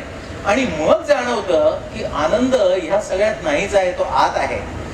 एक छोटीशी गोष्ट सांगतो. एक माणूस एका खेड्यामध्ये रस्त्याने जात होता. त्याला एक म्हाताऱ्या आजीबाई स्ट्रीट लाईट खाली अंधारात काहीतरी शोधताना दिसल्या. तर माणूस म्हणला, मी मदत करू का तुम्हाला, काय शोधताय? तर म्हणला, त्या बाई म्हणल्या, मी शिवणकाम करत होती, ती सुई पडली आहे, मी ती शोधतीये. मग त्यांनी म्हणलं, इथे तर दिसत नाही सुई, तुम्ही कुठे बसून शिवणकाम करत होते? म्हणजे माझ्या झोपडीत बसून शिवणकाम करत होते. म्हणलं, ती झोपडीत शोधली पाहिजे, इथे काय शोधताय? तर म्हणलं, झोपडीत अंधार आहे, इथे लाईट आहे म्हणून इथे शोधतीये. जी गोष्ट तिथे नाहीच आहे, तसं मटेरियल वर्ल्ड मध्ये युजली माणूस आनंद शोधायचा प्रयत्न करतो, जो आनंद मटेरियल वर्ल्ड मध्ये नसतोच. म्हणजे शंकराचार्यांनी तत्वबोधामध्ये मटेरियल वर्ल्ड मधून मिळणाऱ्या तात्पुरत्या सुखाचं वर्णन केलेलं आहे, आनंदाचं नाही, सुखाचं. त्या वर्णनात त्यांनी 3 दोष सांगितलेत या सुखाचे, की सुख हे दुःख मिश्रित असतं. कुठलीही गोष्ट आपल्याला शिकणपुरी करून खायची तर आपल्याला ते सगळं बनवा, हे करा, त्याचा स्वयंपाकाचा आनंद हवा असेल तर ते करण्याचं सगळं दुःख तयारी आहेच. दुसरी गोष्ट अतृप्तिकत्वम, म्हणजे तृप्ती कधी होत नाही. एक घर झालं की दुसरं घर, एक कार झाली की आणखी मोठी कार, त्याच्यापेक्षा मोठी कार, एक फार्म हाऊस झालं की दुसरी 10 फार्म हाऊसेस. आणि तिसरी गोष्ट बंधकत्वम, की आपण ते ऍडिक्टिव्ह होतो की आणखी आणखी आणखी आणखी पाहिजे, त्याच्यापेक्षा विड्रॉलच नाही. मग खरं सुख कुठे आहे? खरं सुख आत आहे. हे कसं आपण म्हणणार की माणसाला फंडामेंटली काय पाहिजे असतं? माणूस जेव्हा पैसे मिळवतो, बंगला, गाडी, घोडे सगळे जमवतो, तेव्हा ते कशासाठी जमवतो? की त्याला असं वाटतं की लोकांनी कुठेतरी आपल्याला मोठं म्हणावं, किंवा आपल्याला ज्या गोष्टी आनंद देणाऱ्या आहेत त्या आपल्याला विकत घेता याव्यात, म्हणून आपल्याला खूप पैसे पाहिजे. ठराविक पैसे मिळवून झाले की मग असं वाटतं अरे म्हातारपणी आपल्याला पैसे पाहिजे. ते मिळवून झाले की असं वाटतं आपल्या मुलाबाळांसाठी, पुढच्या पिढ्यांसाठी पैसे हवेत. हे चक्र कुठे थांबत नाही. एखादा करोडपती माणूस अतिशय तहानलेला असला, त्याला थंड पाण्याच्या एका ग्लासनी जो आनंद मिळेल, तो कितीही रुपये त्याच्या समोर टाकले आणि पाणी दिलं नाही तर मिळेल का? नाही मिळणार. म्हणजे आनंद कुठे होता? तो ग्लासभर पाण्याचा ग्लास घेतल्यानंतर जे मनामध्ये वाटलं त्याच्यात आनंद होता. तो पाण्याचा ग्लास किंवा ते जेवण अफोर्ड करता यावं म्हणून पैशाची गरज नक्कीच आहे. म्हणजे चाणक्य नीतीमध्ये काय, भर्तृहरीच्या नीतिशतकात सुद्धा खूप रेफरन्सेस आहेत की जळो जिणे लाजीरवाणे, की दारिद्र्यापेक्षा मरण बरं, पैसे पाहिजेत. पण जेव्हा ते बंधकत्व होतं ना, की एंडलेस गेम जेव्हा पैशाचा सुरू होतो ना, तेव्हा खऱ्या आनंदापासून बाहेर, जसं मूल रांगतं एखादं खेळणं पुढे टाकलं की ते पुढे पुढे पुढे पुढे जातं. त्यांनी धक्का मारला की ते गाडी आणखी पुढे सरकत जाते, ते मूल आणखी पुढे जातं, त्याला शेवटच नाही आहे. तसं आपण पळत राहतो आयुष्यामध्ये, फॉरगेटिंग की द जॉय लाईज विदिन. आणि तो खरा सुखाचा शोध घेण्यासाठी आपण 180 डिग्री वळलं पाहिजे. आणि ते कसं वळावं हेच आपल्या सगळ्या स्क्रिप्चर्स मध्ये सांगितलेलं आहे. म्हणजे अध्यात्माची बैठक जी आपल्या पूर्वीच्या संस्कारांमध्ये लहानपणापासून होती, आणि आजकाल माझे पेशंटशी मी बऱ्याच वेळा गप्पा मारतो, तेव्हा लहान वयातली मुलं तर म्हणतात, मी सहज विचारतो तू गीतेचा अध्याय वगैरे म्हणतोस का, हे करतोस का? तर म्हणत नाही होते, आमची आजी करते. म्हणजे आजी आजोबा झाला की मग अध्यात्म करायचं, ही जी कन्सेप्ट आली आहे वेस्टर्नाइज. आणि पूर्वीची आपली कन्सेप्ट, संध्याकाळी शुभंकरोती म्हणायचं, देवाला हात जोडायचे, रामरक्षा म्हणायचे, मनाचे श्लोक म्हणायचे, ती गेली आहे. इथे ते सगळं मूळ त्याचं आहे. आणि आता सायन्सने ते प्रूव्ह केलेलं आहे, स्टॅटिस्टिक्सने ते प्रूव्ह केलेलं आहे. एक वर्ल्ड हॅपीनेस इंडेक्स म्हणून युनायटेड नेशन कॅल्क्युलेट करून पब्लिश करतं दरवर्षी. तर आता लेटेस्ट जी 2023 ची इंडेक्स पब्लिश झाली आहे मिड 23 ला, त्याच्यामध्ये भारताचा नंबर हा 126वा आहे 146 देशांमधल्या संशोधनामध्ये. म्हणजे त्यांनी काही क्वेश्चनेअर करून कोण सुखी समाधानी याचे क्रायटेरिया ठरवले. आणि 126वा नंबर 146 पैकी म्हणजे आपला खालून कितवा नंबर लागला याचा विचार करायची वेळ आली. कोणाची? भारताची. कुठला भारत? ज्या भारताने जगाला शिकवलं सर्वे भवन्तु सुखिनः सर्वे सन्तु निरामया, त्या भारतावर आज 126व्या नंबरची वेळ आली आनंदाची. कारण आपण आनंदापासून दूर चाललोय. आणि त्या सगळ्याचं उत्तर खरा आनंदी व्हायला आपला दृष्टिकोन बदलला पाहिजे, जगाकडे बघायचा. आणि तो आपल्या एन्शंट इंडियन विजडमनी, आपले स्क्रिप्चर्स आहेत, वेद आहेत, उपनिषद आहेत, भगवद्गीता आहेत, ही सगळी म्हणजे मॅन्युअल्स आहेत. आपण जसं एखादं मोठं मशीन आलं की त्याचं मॅन्युअल मिळतं की नाही, त्याच्याबरोबर युजर्स मॅन्युअल, ते कसं वापरायचं. आपलं बॉडी हे सगळ्यात कॉम्प्लेक्स मशीन आहे. आपला ब्रेन कसा चालतो माहित नाही, आणि हे मशीन आपल्याला मिळालं आहे, पण याचं युजर मॅन्युअलच आपल्याकडे नाहीये कोणाकडे. आणि ते युजर मॅन्युअल आपल्या स्क्रिप्चर्स मध्ये आहे, ते वाचल्याशिवाय याला काही पर्यायच नाहीये. म्हणजेच डॉक्टर, शरीर, बुद्धी आणि मन यांचा अपेक्षित विकास घडवून आणणं हे खूप महत्त्वाचं आहे या सगळ्यात. तर याच्यासाठी आता मला विचारायचं आहे, योग साधना आणि ओंकार चॅन्टिंग याचा कसा आपल्या ते न्यूरोसायन्सच्या दृष्टिकोनातून मला हे उत्तर हवं आहे, याचा कसा आपल्या मेंदूवर परिणाम होतो आणि त्याचा आपल्या या सुखी समाधानी आयुष्य जगण्यासाठी कसा फायदा होऊ शकतो. न्यूरोसायंटिफिकली आपल्या मेंदूचा, मगाशी मी जसं म्हटलं आलेख काढला तर हार्टच्या कार्डिओग्राम सारखे वेगवेगळे वेव्ह दिसतात. Alpha, beta, delta, theta. मी म्हटलं तसं पुन्हा ओंकार हा एक खूप 1.5-2 तासाचा विषय आहे, पण मी आता विचार असा करतोय की तुम्हाला 2-3 मिनिटात काय सांगायचं थोडक्यात. तर अल्फा वेव्स इंडिकेट पीस आणि हॅपीनेस. त्याची फ्रिक्वेन्सी ही 8 ते 12 वेव्स पर हे असते, पण त्याच्या खोलात नको जायला. अल्फा वेव्ह म्हणजे न्यूरोसायंटिफिकली सुख, समाधान, शांती असं समजा. ओंकाराने आता जगभर जो अभ्यास झालाय त्यांनी सिद्ध झालंय की ओंकार चॅन्टिंग जर नीट केलं, आपण ओंकाराची साधना केली तर आपण अल्फा वेव्ह स्टेट मध्ये जातो.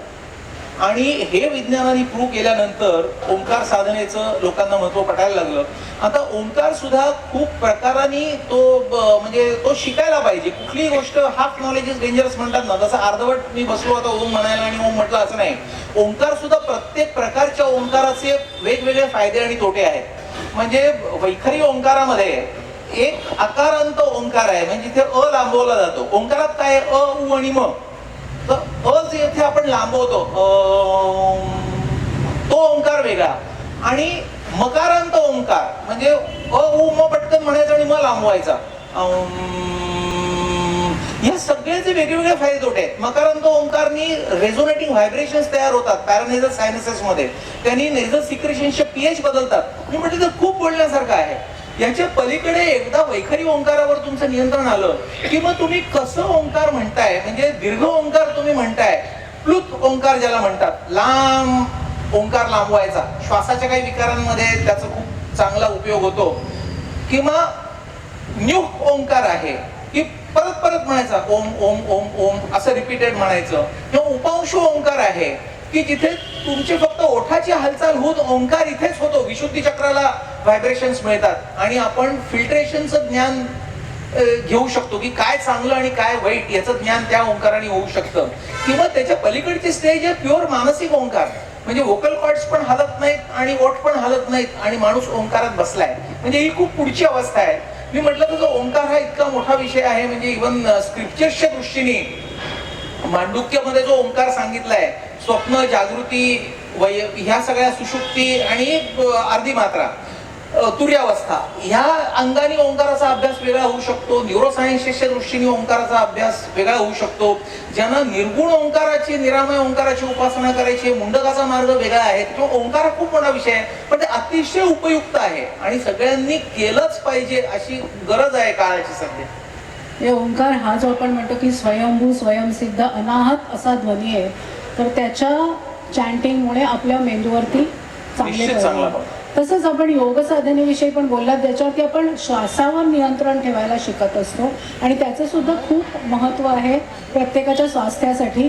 इथे मला डॉक्टर शशिकांत वैद्य बसलेले दिसत आहेत. आत्ता जूनमध्ये त्यांचं एक पुस्तक प्रकाशित झालं, श्वास या नावाचं आहे, म्हणजे विस्मृतीत गेलेल्या श्वासाचं विज्ञान असं त्यांचं पुस्तक आहे. अतिशय उत्तम पुस्तक आहे. सगळ्यांनी ते संग्रही ठेवलंच असेल, पण आणखी मला इथे सांगायचं आहे की डॉक्टरांचा स्काल्पेल जितका चांगला चालतो ना, तितकीच त्यांची लेखणी पण चांगली चालते आणि आपल्या सगळ्यांना समजेल अशा भाषेमध्ये त्यांनी एक पुस्तक लिहिलेलं आहे, मेंदूची रचना, विकार आणि उपचार. आणि मला वाटतं डॉक्टरांनी आज त्याच्या काही कॉपीज इथे आणलेल्या आहेत. त्याची छापील किंमत 350 आहे, पण ती आज मला वाटतं 300 मध्ये आपल्याला देणार आहेत. तर कार्यक्रम संपल्यानंतर तिथे मागे श्री जुहूकर बसलेले असतील, त्यांच्याशी आपण संपर्क साधलात तर तुम्हाला ते पुस्तक नक्कीच मिळू शकेल. डॉक्टर, आता तुम्ही इतकं बोलत होतात, उपनिषद, वेद, म्हणजे न्यूरोसर्जरी पण तुम्ही करता, हे मला सारखं असं डोक्यात लक्षात ठेवावं लागत होतं. तर वेद, उपनिषद किंवा गीता, ज्ञानेश्वरी याचा अभ्यास तुम्ही कधी केला? ऍक्च्युली लहानपणी आई वडिलांचा अभ्यास होता, घरामध्ये सगळी पुस्तकं होती, त्याच्यामुळे ज्ञानेश्वरी, तुकाराम गाथा, नामदेव, भागवत हे सगळं त्यावेळी झालेलं होतं. पण जसं मेडिकलला आलो तर इतका अभ्यास पुढे वाढला की मग हे सगळं मागे पडलं. त्याच्यानंतर नवीन प्रॅक्टिस सुरू झाल्यावर खूप प्रेशर्स होती, ते आणखी आणखी मागे पडत गेलं.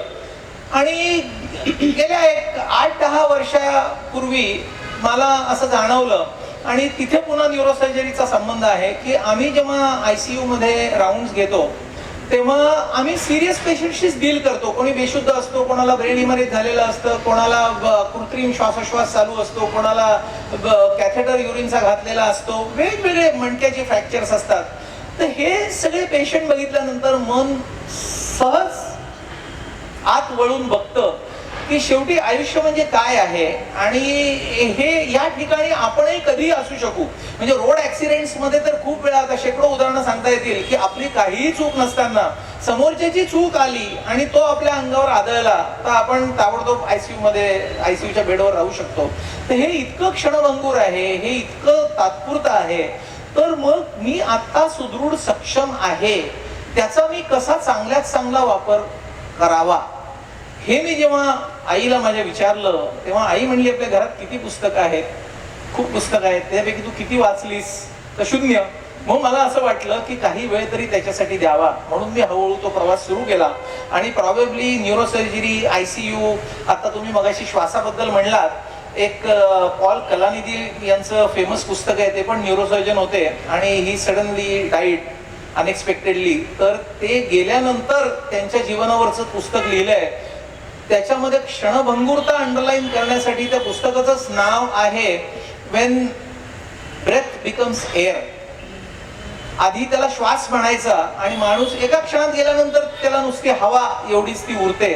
तर हे क्षणभंगूर जीवन आहे, याचा आपण चांगला उपयोग करून आनंदी कसं व्हावं याचा प्रवास सुरू केला. तेव्हा मला असं वाटलं आपल्या घरातली पुस्तकं आपण वाचली पाहिजे, म्हणून मी वाचायला लागलो. आणि मग न्यूरोसर्जरीचा बॅकग्राऊंड असल्यामुळे सखोल अभ्यास आणखी खोलात जाऊन एक एक करायला लागलो. आणि मग आधी गीता, मग ते उपनिषद, सुगीता, म्हणून मग उपनिषद, मग तिथून असं एक एक वाढत गेलं. कोविडमध्ये बराच वेळ मिळाला. कोविडमध्ये काय झालं, कोविडमध्ये मी वेदांकडे वळलो. म्हणजे गीता आणि उपनिषद माझी झाली होती. कोविडच्या काळामध्ये इलेक्टिव्ह सर्जरीज आमच्या खूप कमी झाल्या होत्या. पेशंट्स पण म्हणायचे की आता सध्या नाही केलं ऑपरेशन चालेल, नंतर आपण करूया. तर त्यावेळी मी 8-10 तास, म्हणजे सगळं तर वेद नाही पण सिलेक्टिव्ह वेदिक लिटरेचर आणि याचा अभ्यास केला. आणि एक कंपॅरेटिव्ह स्टडी मला उपनिषदांचा त्यावेळी करता आला. म्हणजे एक उपनिषद वेगळा अभ्यास करणं वेगळं आणि ती सगळी जोडणं वेगळं. आणि आपण मेडिकल टर्म्स मध्ये जसं कॉन्ट्राव्हर्सीज म्हणतो, कॉन्ट्राव्हर्सीज इन न्यूरोसर्जरी, याच्यावर पुस्तकं असतात, तशी प्रत्येक उपनिषदाचा अप्रोच वेगळा आहे. म्हणजे ब्रह्म हे एकच सत्य असलं तरी त्याला जाणण्याचे वेगवेगळे मार्ग आहेत. त्याला मेनी वेज टू रोम म्हणतात तसं. तर त्याचा तरुणीने अभ्यास केल्यावर ज्या कॉन्ट्राव्हर्सीज तयार होतात त्या ब्रह्मसूत्रामध्ये विशद केलेल्या आहेत. म्हणून मी ब्रह्मसूत्राचा अभ्यास केला. आणि ब्रह्मसूत्र झाल्यानंतर, क्लॅरिटी आल्यानंतर अद्वैत वेदांताची मी पुन्हा गीतेकडे वळलो. आणि मग एक वेगळा आपल्याला त्याचा हे मिळतो. तर हे कोविडच्या गॅप मध्ये शक्य झालं मला सगळं करणं, नाही तर शक्यच नव्हतं. मी मगाशी म्हटलं की डॉक्टर म्हणजे एक अद्भुत रसायन आहे, हे आता तुम्हाला पटलं असेल. कारण आमच्या इथे जे काही आमचे मित्र वगैरे इथे बसलेत ना, कोविडमध्ये काय केलं तर बरेच जणांनी आम्ही कुकिंग शिकलो, किंवा व्हॉट्सअपवरती असे जोक्स यायचे की आम्ही काय शिकलो तर केअर काढताना पुढे जायचं, पोछा मारताना मागे यायचं. तर असं काही तुम्ही थोडंफार कुकिंग वगैरे काही कधी ट्राय केलं का कधी? कुकिंग मी ट्राय करून बघितलं, पण त्याला खूप वेळ आणि एनर्जी लागतो असं माझ्या लक्षात आलं, विशेषतः पोळी करायला लागल्यावर. त्याच्यामुळे मला असं वाटलं की वरण आणि भात लावावा आणि तेवढं जेवलं तरी आपलं पोट भरेल. त्याच्यामुळे मला वरण आणि भात फक्त बनवता येतो, बाकी काही करता येत नाही. तर डॉक्टर गौरी यांची आपली कशी कुठे भेट झाली, ग्रेट भेट कुठे झाली? डॉक्टर गौरी म्हणजे यांच्या अर्थात पत्नी, त्या गायनेकॉलॉजिस्ट आहेत आणि आता ते इथे आहेत म्हणून त्या तिथे हॉस्पिटल सांभाळतात.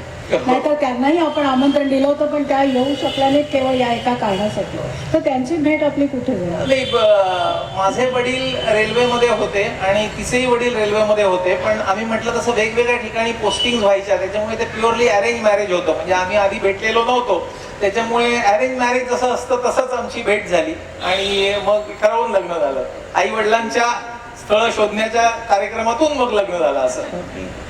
आणि घरी कधी मगाशी कॉन्फ्लिक्ट रिझोल्युशन बोललात, घरी असा कधी प्रकार घडतो आणि कोण माघार घेतो मग? म्हणजे व्यक्ती तितक्या प्रकृती असं म्हणतात, त्याच्यामुळे प्रत्येकाचा स्वभाव वेगळा, पण त्याचं रूपांतर कॉन्फ्लिक्ट मध्ये होऊ नाही ह्याचा प्रयत्न दोघांनी करणं आणि दुसऱ्याने नाही केला तर आपण करणं, हाच त्याला मार्ग आहे. ओके. आपला एकुलता एक मुलगा सोहम, पण तो काही मेडिकल प्रोफेशनमध्ये नाही असं तुम्ही म्हणालात. तर तुमचं हे जे काही कार्य आहे म्हणजे न्यूरोसर्जरी तुम्ही करताच, पण तुमचं एकंदर ऐकल्यानंतर असं वाटलं की तुम्ही प्रिव्हेंटिव्ह मेडिसिनची सुद्धा प्रॅक्टिस करताय. तर तुमचं हे कार्य तितक्याच क्षमतेने पुढे नेण्यासाठी तशी इच्छा आणि सामर्थ्य असलेली पुढची डॉक्टरांची पिढी घडवण्यासाठी आपण काही प्रयत्न करताय का? आता मी म्हटलं तसं मला ऑनररी प्रोफेसरशिप जेव्हा दिल्लीला मिळाली, मोठा सत्कार मंत्र्यांच्या हस्ते होऊन, तेव्हा आमची सगळ्यांची इच्छा अशी आहे की आता काहीतरी ट्रान्सफॉर्मेशन करावं आणि चांगले डॉक्टर ज्यांना मोटिवेशन आहे काहीतरी चांगलं करण्याचे असे तयार करावे. पण ती खूप मोठी प्रोसेस आहे आणि त्याच्यामध्ये एक गोष्ट माझ्या लक्षात आली, मी जेव्हा हेड इंजुरी प्रिव्हेन्शनसाठी प्रोग्राम घेतले तेव्हा मी नेहमी उदाहरण द्यायचो की ऍक्सिडेंट टाळावं असं सगळ्यांना वाटतं, पण हेल्मेट घाला म्हटलं की कोणीतरी ट्रॅफिक कॉन्स्टेबल आपल्याला दंड करेल म्हणून हेल्मेट घालतात आणि एरवी ते हेल्मेट लटकलेलं. त्याच्यामुळे माझ्या भाषणांमध्ये मी काही स्लाइड दाखवायचो की हेल्मेट न घातलं तर काय होतं, ब्रेन हिमरेज, स्कल फ्रॅक्चर्स, आणि ही वेळ तुमच्यावर येऊ नये म्हणून तुम्ही हेल्मेट स्वतःसाठी घाला, आमच्या आयसीयूत ऍडमिट व्हावं लागू नये म्हणून, कॉन्स्टेबल असो किंवा नसो. हे जेव्हा त्यांना पटतं तेव्हा ते हेल्मेट घालायला लागतात. तसंच चांगले डॉक्टर्स तयार व्हायला इनसाइड आउट अप्रोच ज्याला म्हणतात की मनातूनच त्यांना वाटायला हवं की आपण काहीतरी चांगलं करायला हवं आणि चांगलं केल्याचा काय फायदा आहे.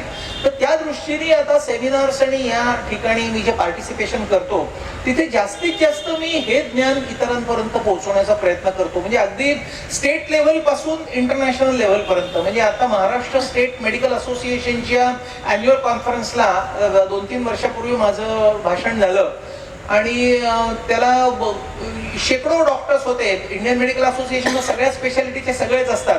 तेव्हा मी विषय घेतला होता फाइंडिंग द पर्पज म्हणून, की उद्देश काय असतो, आपण डॉक्टर का होतो, कशासाठी होतो, काय करायला पाहिजे, काय नाही करायला पाहिजे. या राज्यस्तरीय पासून नॅशनल लेवलला तर माझ्या दर कॉन्फरन्सला माझी टॉक्स असतात. आता 2 महिन्यापूर्वी साऊथ युरोपियन कॉन्फरन्समध्ये माझं टॉक झालं आणि तिथे माझं 2 टॉक्स झाली. पहिलं टॉक न्यूरोसर्जिकल होतं आणि त्यांनी मला आग्रह केला की तुम्ही एक योगावर टॉक द्या, म्हणून मी आणखी एक दुसऱ्या दिवशी योगावर माझं टॉक झालं. आणि ते जे देश आहेत इटली, स्पेन, पोर्तुगाल, ग्रीस, हे खूप वेगळे देश आहेत. म्हणजे तिथे लोकांना योगाबद्दल मूलभूत माहिती होती, पण योग म्हणजे अष्टांग योग ही त्यांना कल्पना नव्हती. आता योगा डे साजरा केला जातो जगभर, त्याच्यामुळे योग म्हणजे काहीतरी आसनं वगैरे करायची एवढी त्यांची माफक सुपरफिशियल कन्सेप्ट होती. पण अष्टांग योग जेव्हा मी त्यांना समजावून सांगितलं तेव्हा त्यांना सुद्धा खूप बरं वाटलं. आणि हा मार्गच ट्रान्सफॉर्मेशन करेल. मग तो रिसर्चर्स मध्ये असेल, वकिलांमध्ये असेल, प्रोफेसर्स मध्ये असेल, डॉक्टर्स मध्ये असेल. समाजच जर ट्रान्सफॉर्म करायचा असला आपल्याला तर त्याला इनसाइड आउट अप्रोच झाला पाहिजे. कारण प्रत्येक माणूस जेव्हा बदलतो तेव्हा कुटुंब बदलतं, कुटुंब बदलला की समाज बदलतो आणि समाज बदलला की जग बदलतं. असं जादूच्या कांडीसारखं जग बदलू उद्या असं काही होत नाही, ते नाटक सिनेमातच होतं. आपण आता अगदी शेवटाकडे आलेलो आहोत, तर आपल्याकडून काही प्रश्न असतील तर ते डॉक्टरांपर्यंत पोहोचवले तर त्याची उत्तरं आपल्याला नक्कीच डॉक्टर देतील. बहुतेक सगळ्या प्रश्नांची मला वाटतं इथे बसून अमर करंदीकर यांनी थोडंफार प्रश्न वाचलेले आहेत आणि बहुतेकाची उत्तरं आपोआपच मिळालेली आहेत. तेव्हा एक शेवटी डॉक्टर आपण एक रॅपिड फायर घेऊया. तर मला असं सांगा की नशीब की कष्ट? दोन्ही. कष्टाला नशिबाची साथ हवी. देव की दैव? त्याला दैव म्हणा किंवा देव म्हणा, दोन्ही एकच आहे. म्हणजे प्रयत्नंती परमेश्वर जे म्हणतात तसं भरपूर योग्य दिशेने केलेले प्रयत्न म्हणजे परमेश्वरच. दुःख हवं की नको? रॅपिड फायर आहे म्हणून मी याचं उत्तर हो म्हणून देईन. त्याचं सखोल दुःख नसल्याशिवाय सुखाची कल्पना येणार नाही म्हणून. बरं, मला आता शेवटचा एक प्रश्न आहे की healthy body results in to healthy mind की healthy mind results in to healthy body? Healthy mind results in to healthy body. Mind first, म्हणून माइंडवर प्रोसेस केलं पाहिजे आणि माइंडच्याही मागे जायला पाहिजे. लॅडर जर बघितला ना तर आपलं शरीर हे एकदम खाली आहे. मगाशी त्यांनी निर्वाण षटक मेन्शन केलं, मनोबुद्धी अहंकार चित्तानिनोहम चिदानंद रूपम शिवोम शिवम. तिथून सुरुवात हवी आणि माइंड हे मध्ये येतं आणि मग शरीर शेवटी येतं. एक प्रश्न आहे मला. कोणी उठून सुद्धा प्रश्न विचारले तरी चालतील, बाकी नसले तर. एका हॉस्पिटलमध्ये एक तरुण मुलगा 14 वर्ष कोमात होता आणि ती गोष्ट माझ्या डोक्यात इतकी घर करून राहिली आहे की 14 वर्ष त्याचे आई वडील रोज सातत्याने त्या हॉस्पिटलमध्ये त्याला भेटायला जातात या अपेक्षेने की तो कधीतरी बरा होईल. तर यावर आपण काय म्हणतो? नाही, 14 वर्ष कुठल्या अशी आजाराची ट्रीटमेंट नाही चालत. त्याच्यामुळे जे टर्मिनली इल पेशंट्स असे असतात त्याला आता सध्या चालू आहे की आपल्याकडे इच्छामरण हवं की नको, म्हणजे अशा पेशंटची ट्रीटमेंट थांबवण्याचा कायदा व्हावा याच्या दृष्टीने बरेच प्रयत्न बऱ्याच स्तरावर चालू आहेत. पण प्रेझेंटली तरी तसा काही कायदा नाही आहे. आणि एक लिव्हिंग विल म्हणून एक कन्सेप्ट आहे की आपण सुदृढ सक्षम असतानाच लिहून ठेवायचं की माझ्यावर जर अशी कधी वेळ आली तर मला न बरा होणारा आजार झाला किंवा मी जर पटकन बरा होणार नसू तर माझे प्रयत्न थांबवा. पण त्याच्याही तोही कायदा, त्याला बरेच लिमिटेशन्स आहेत आणि हे अजून कन्क्लुजनला काही नसल्यामुळे तुम्ही म्हणले तसं 14 वर्ष कोमामध्ये आहे. आणखीन कोणाचे काही प्रश्न आहेत का? माझ्या मिसेसला RCVS असं झालेलं. RCVS reversible syndrome. नाही, RIND असेल, रिव्हर्सिबल इस्केमिक न्यूरोडेफिसिट म्हणतात त्या. मेंदूच्या वरच्या भागात थोडंसं ब्लड आलेलं, आतमध्ये नव्हतं आलं, बाहेरच्या भागात आलेलं. नाही, त्याला ट्रीटमेंट असते ना, म्हणजे किती मोठा आहे, कुठे आहे, सॉलिड आहे का लिक्विड आहे याच्याप्रमाणे. ट्रीटमेंटनी ती बरी झाली, पण तो रिकरिंग असू शकतो का? हो, होऊ शकतो नक्कीच. म्हणजे ते कशामुळे झालंय हे शोधून काढलं पाहिजे. कारण मगाशी मी जसं म्हटलं तसं मेंदूच्या नसांचे फुगवटे असतात ना, तसं मेंदूच्या रक्तवाहिन्यांचे गुंते पण असतात आणि ते गुंते त्याला आर्टरिओव्हेनस मालफॉर्मेशन म्हणतात. तर ह्या गुंत्यांमुळे पुन्हा पुन्हा ब्लिडिंग होऊ शकतं. म्हणजे त्याची बरीच कारणं आहेत, त्याच्यातल्या बऱ्याच कारणांमुळे पुन्हा पुन्हा ब्लिडिंग होऊ शकतं. पण हे का झालंय याचं कारण जर समूळ नष्ट करू शकलो तर आपल्याला पुन्हा होणार नाही. एक प्रश्न मला वाटतं आता एकच शेवटचा प्रश्न.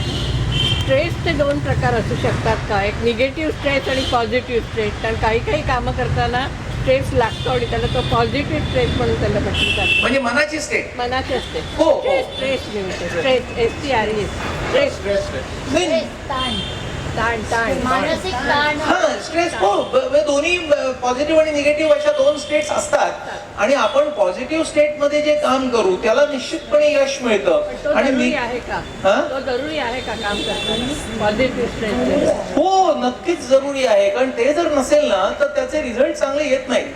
म्हणजे चांगलं काम जर तुम्ही पॉझिटिव्ह फ्रेम ऑफ माइंडनी केलं तर त्याचे जितके सुंदर रिझल्ट मिळतील तितकं निगेटिव्हिटी मध्ये तुम्ही जर काम केलं तर ते मेकॅनिकल काम होईल आणि दिशा त्याची चुकेल. त्याच्यामुळे पॉझिटिव्ह फ्रेम ऑफ माइंड हे खूप आवश्यक आहे.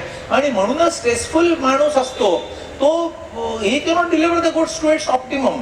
त्याच्यामुळे त्याचा स्ट्रेस आधी जायला हवा आणि मग त्यांनी काम ते करायला हवं.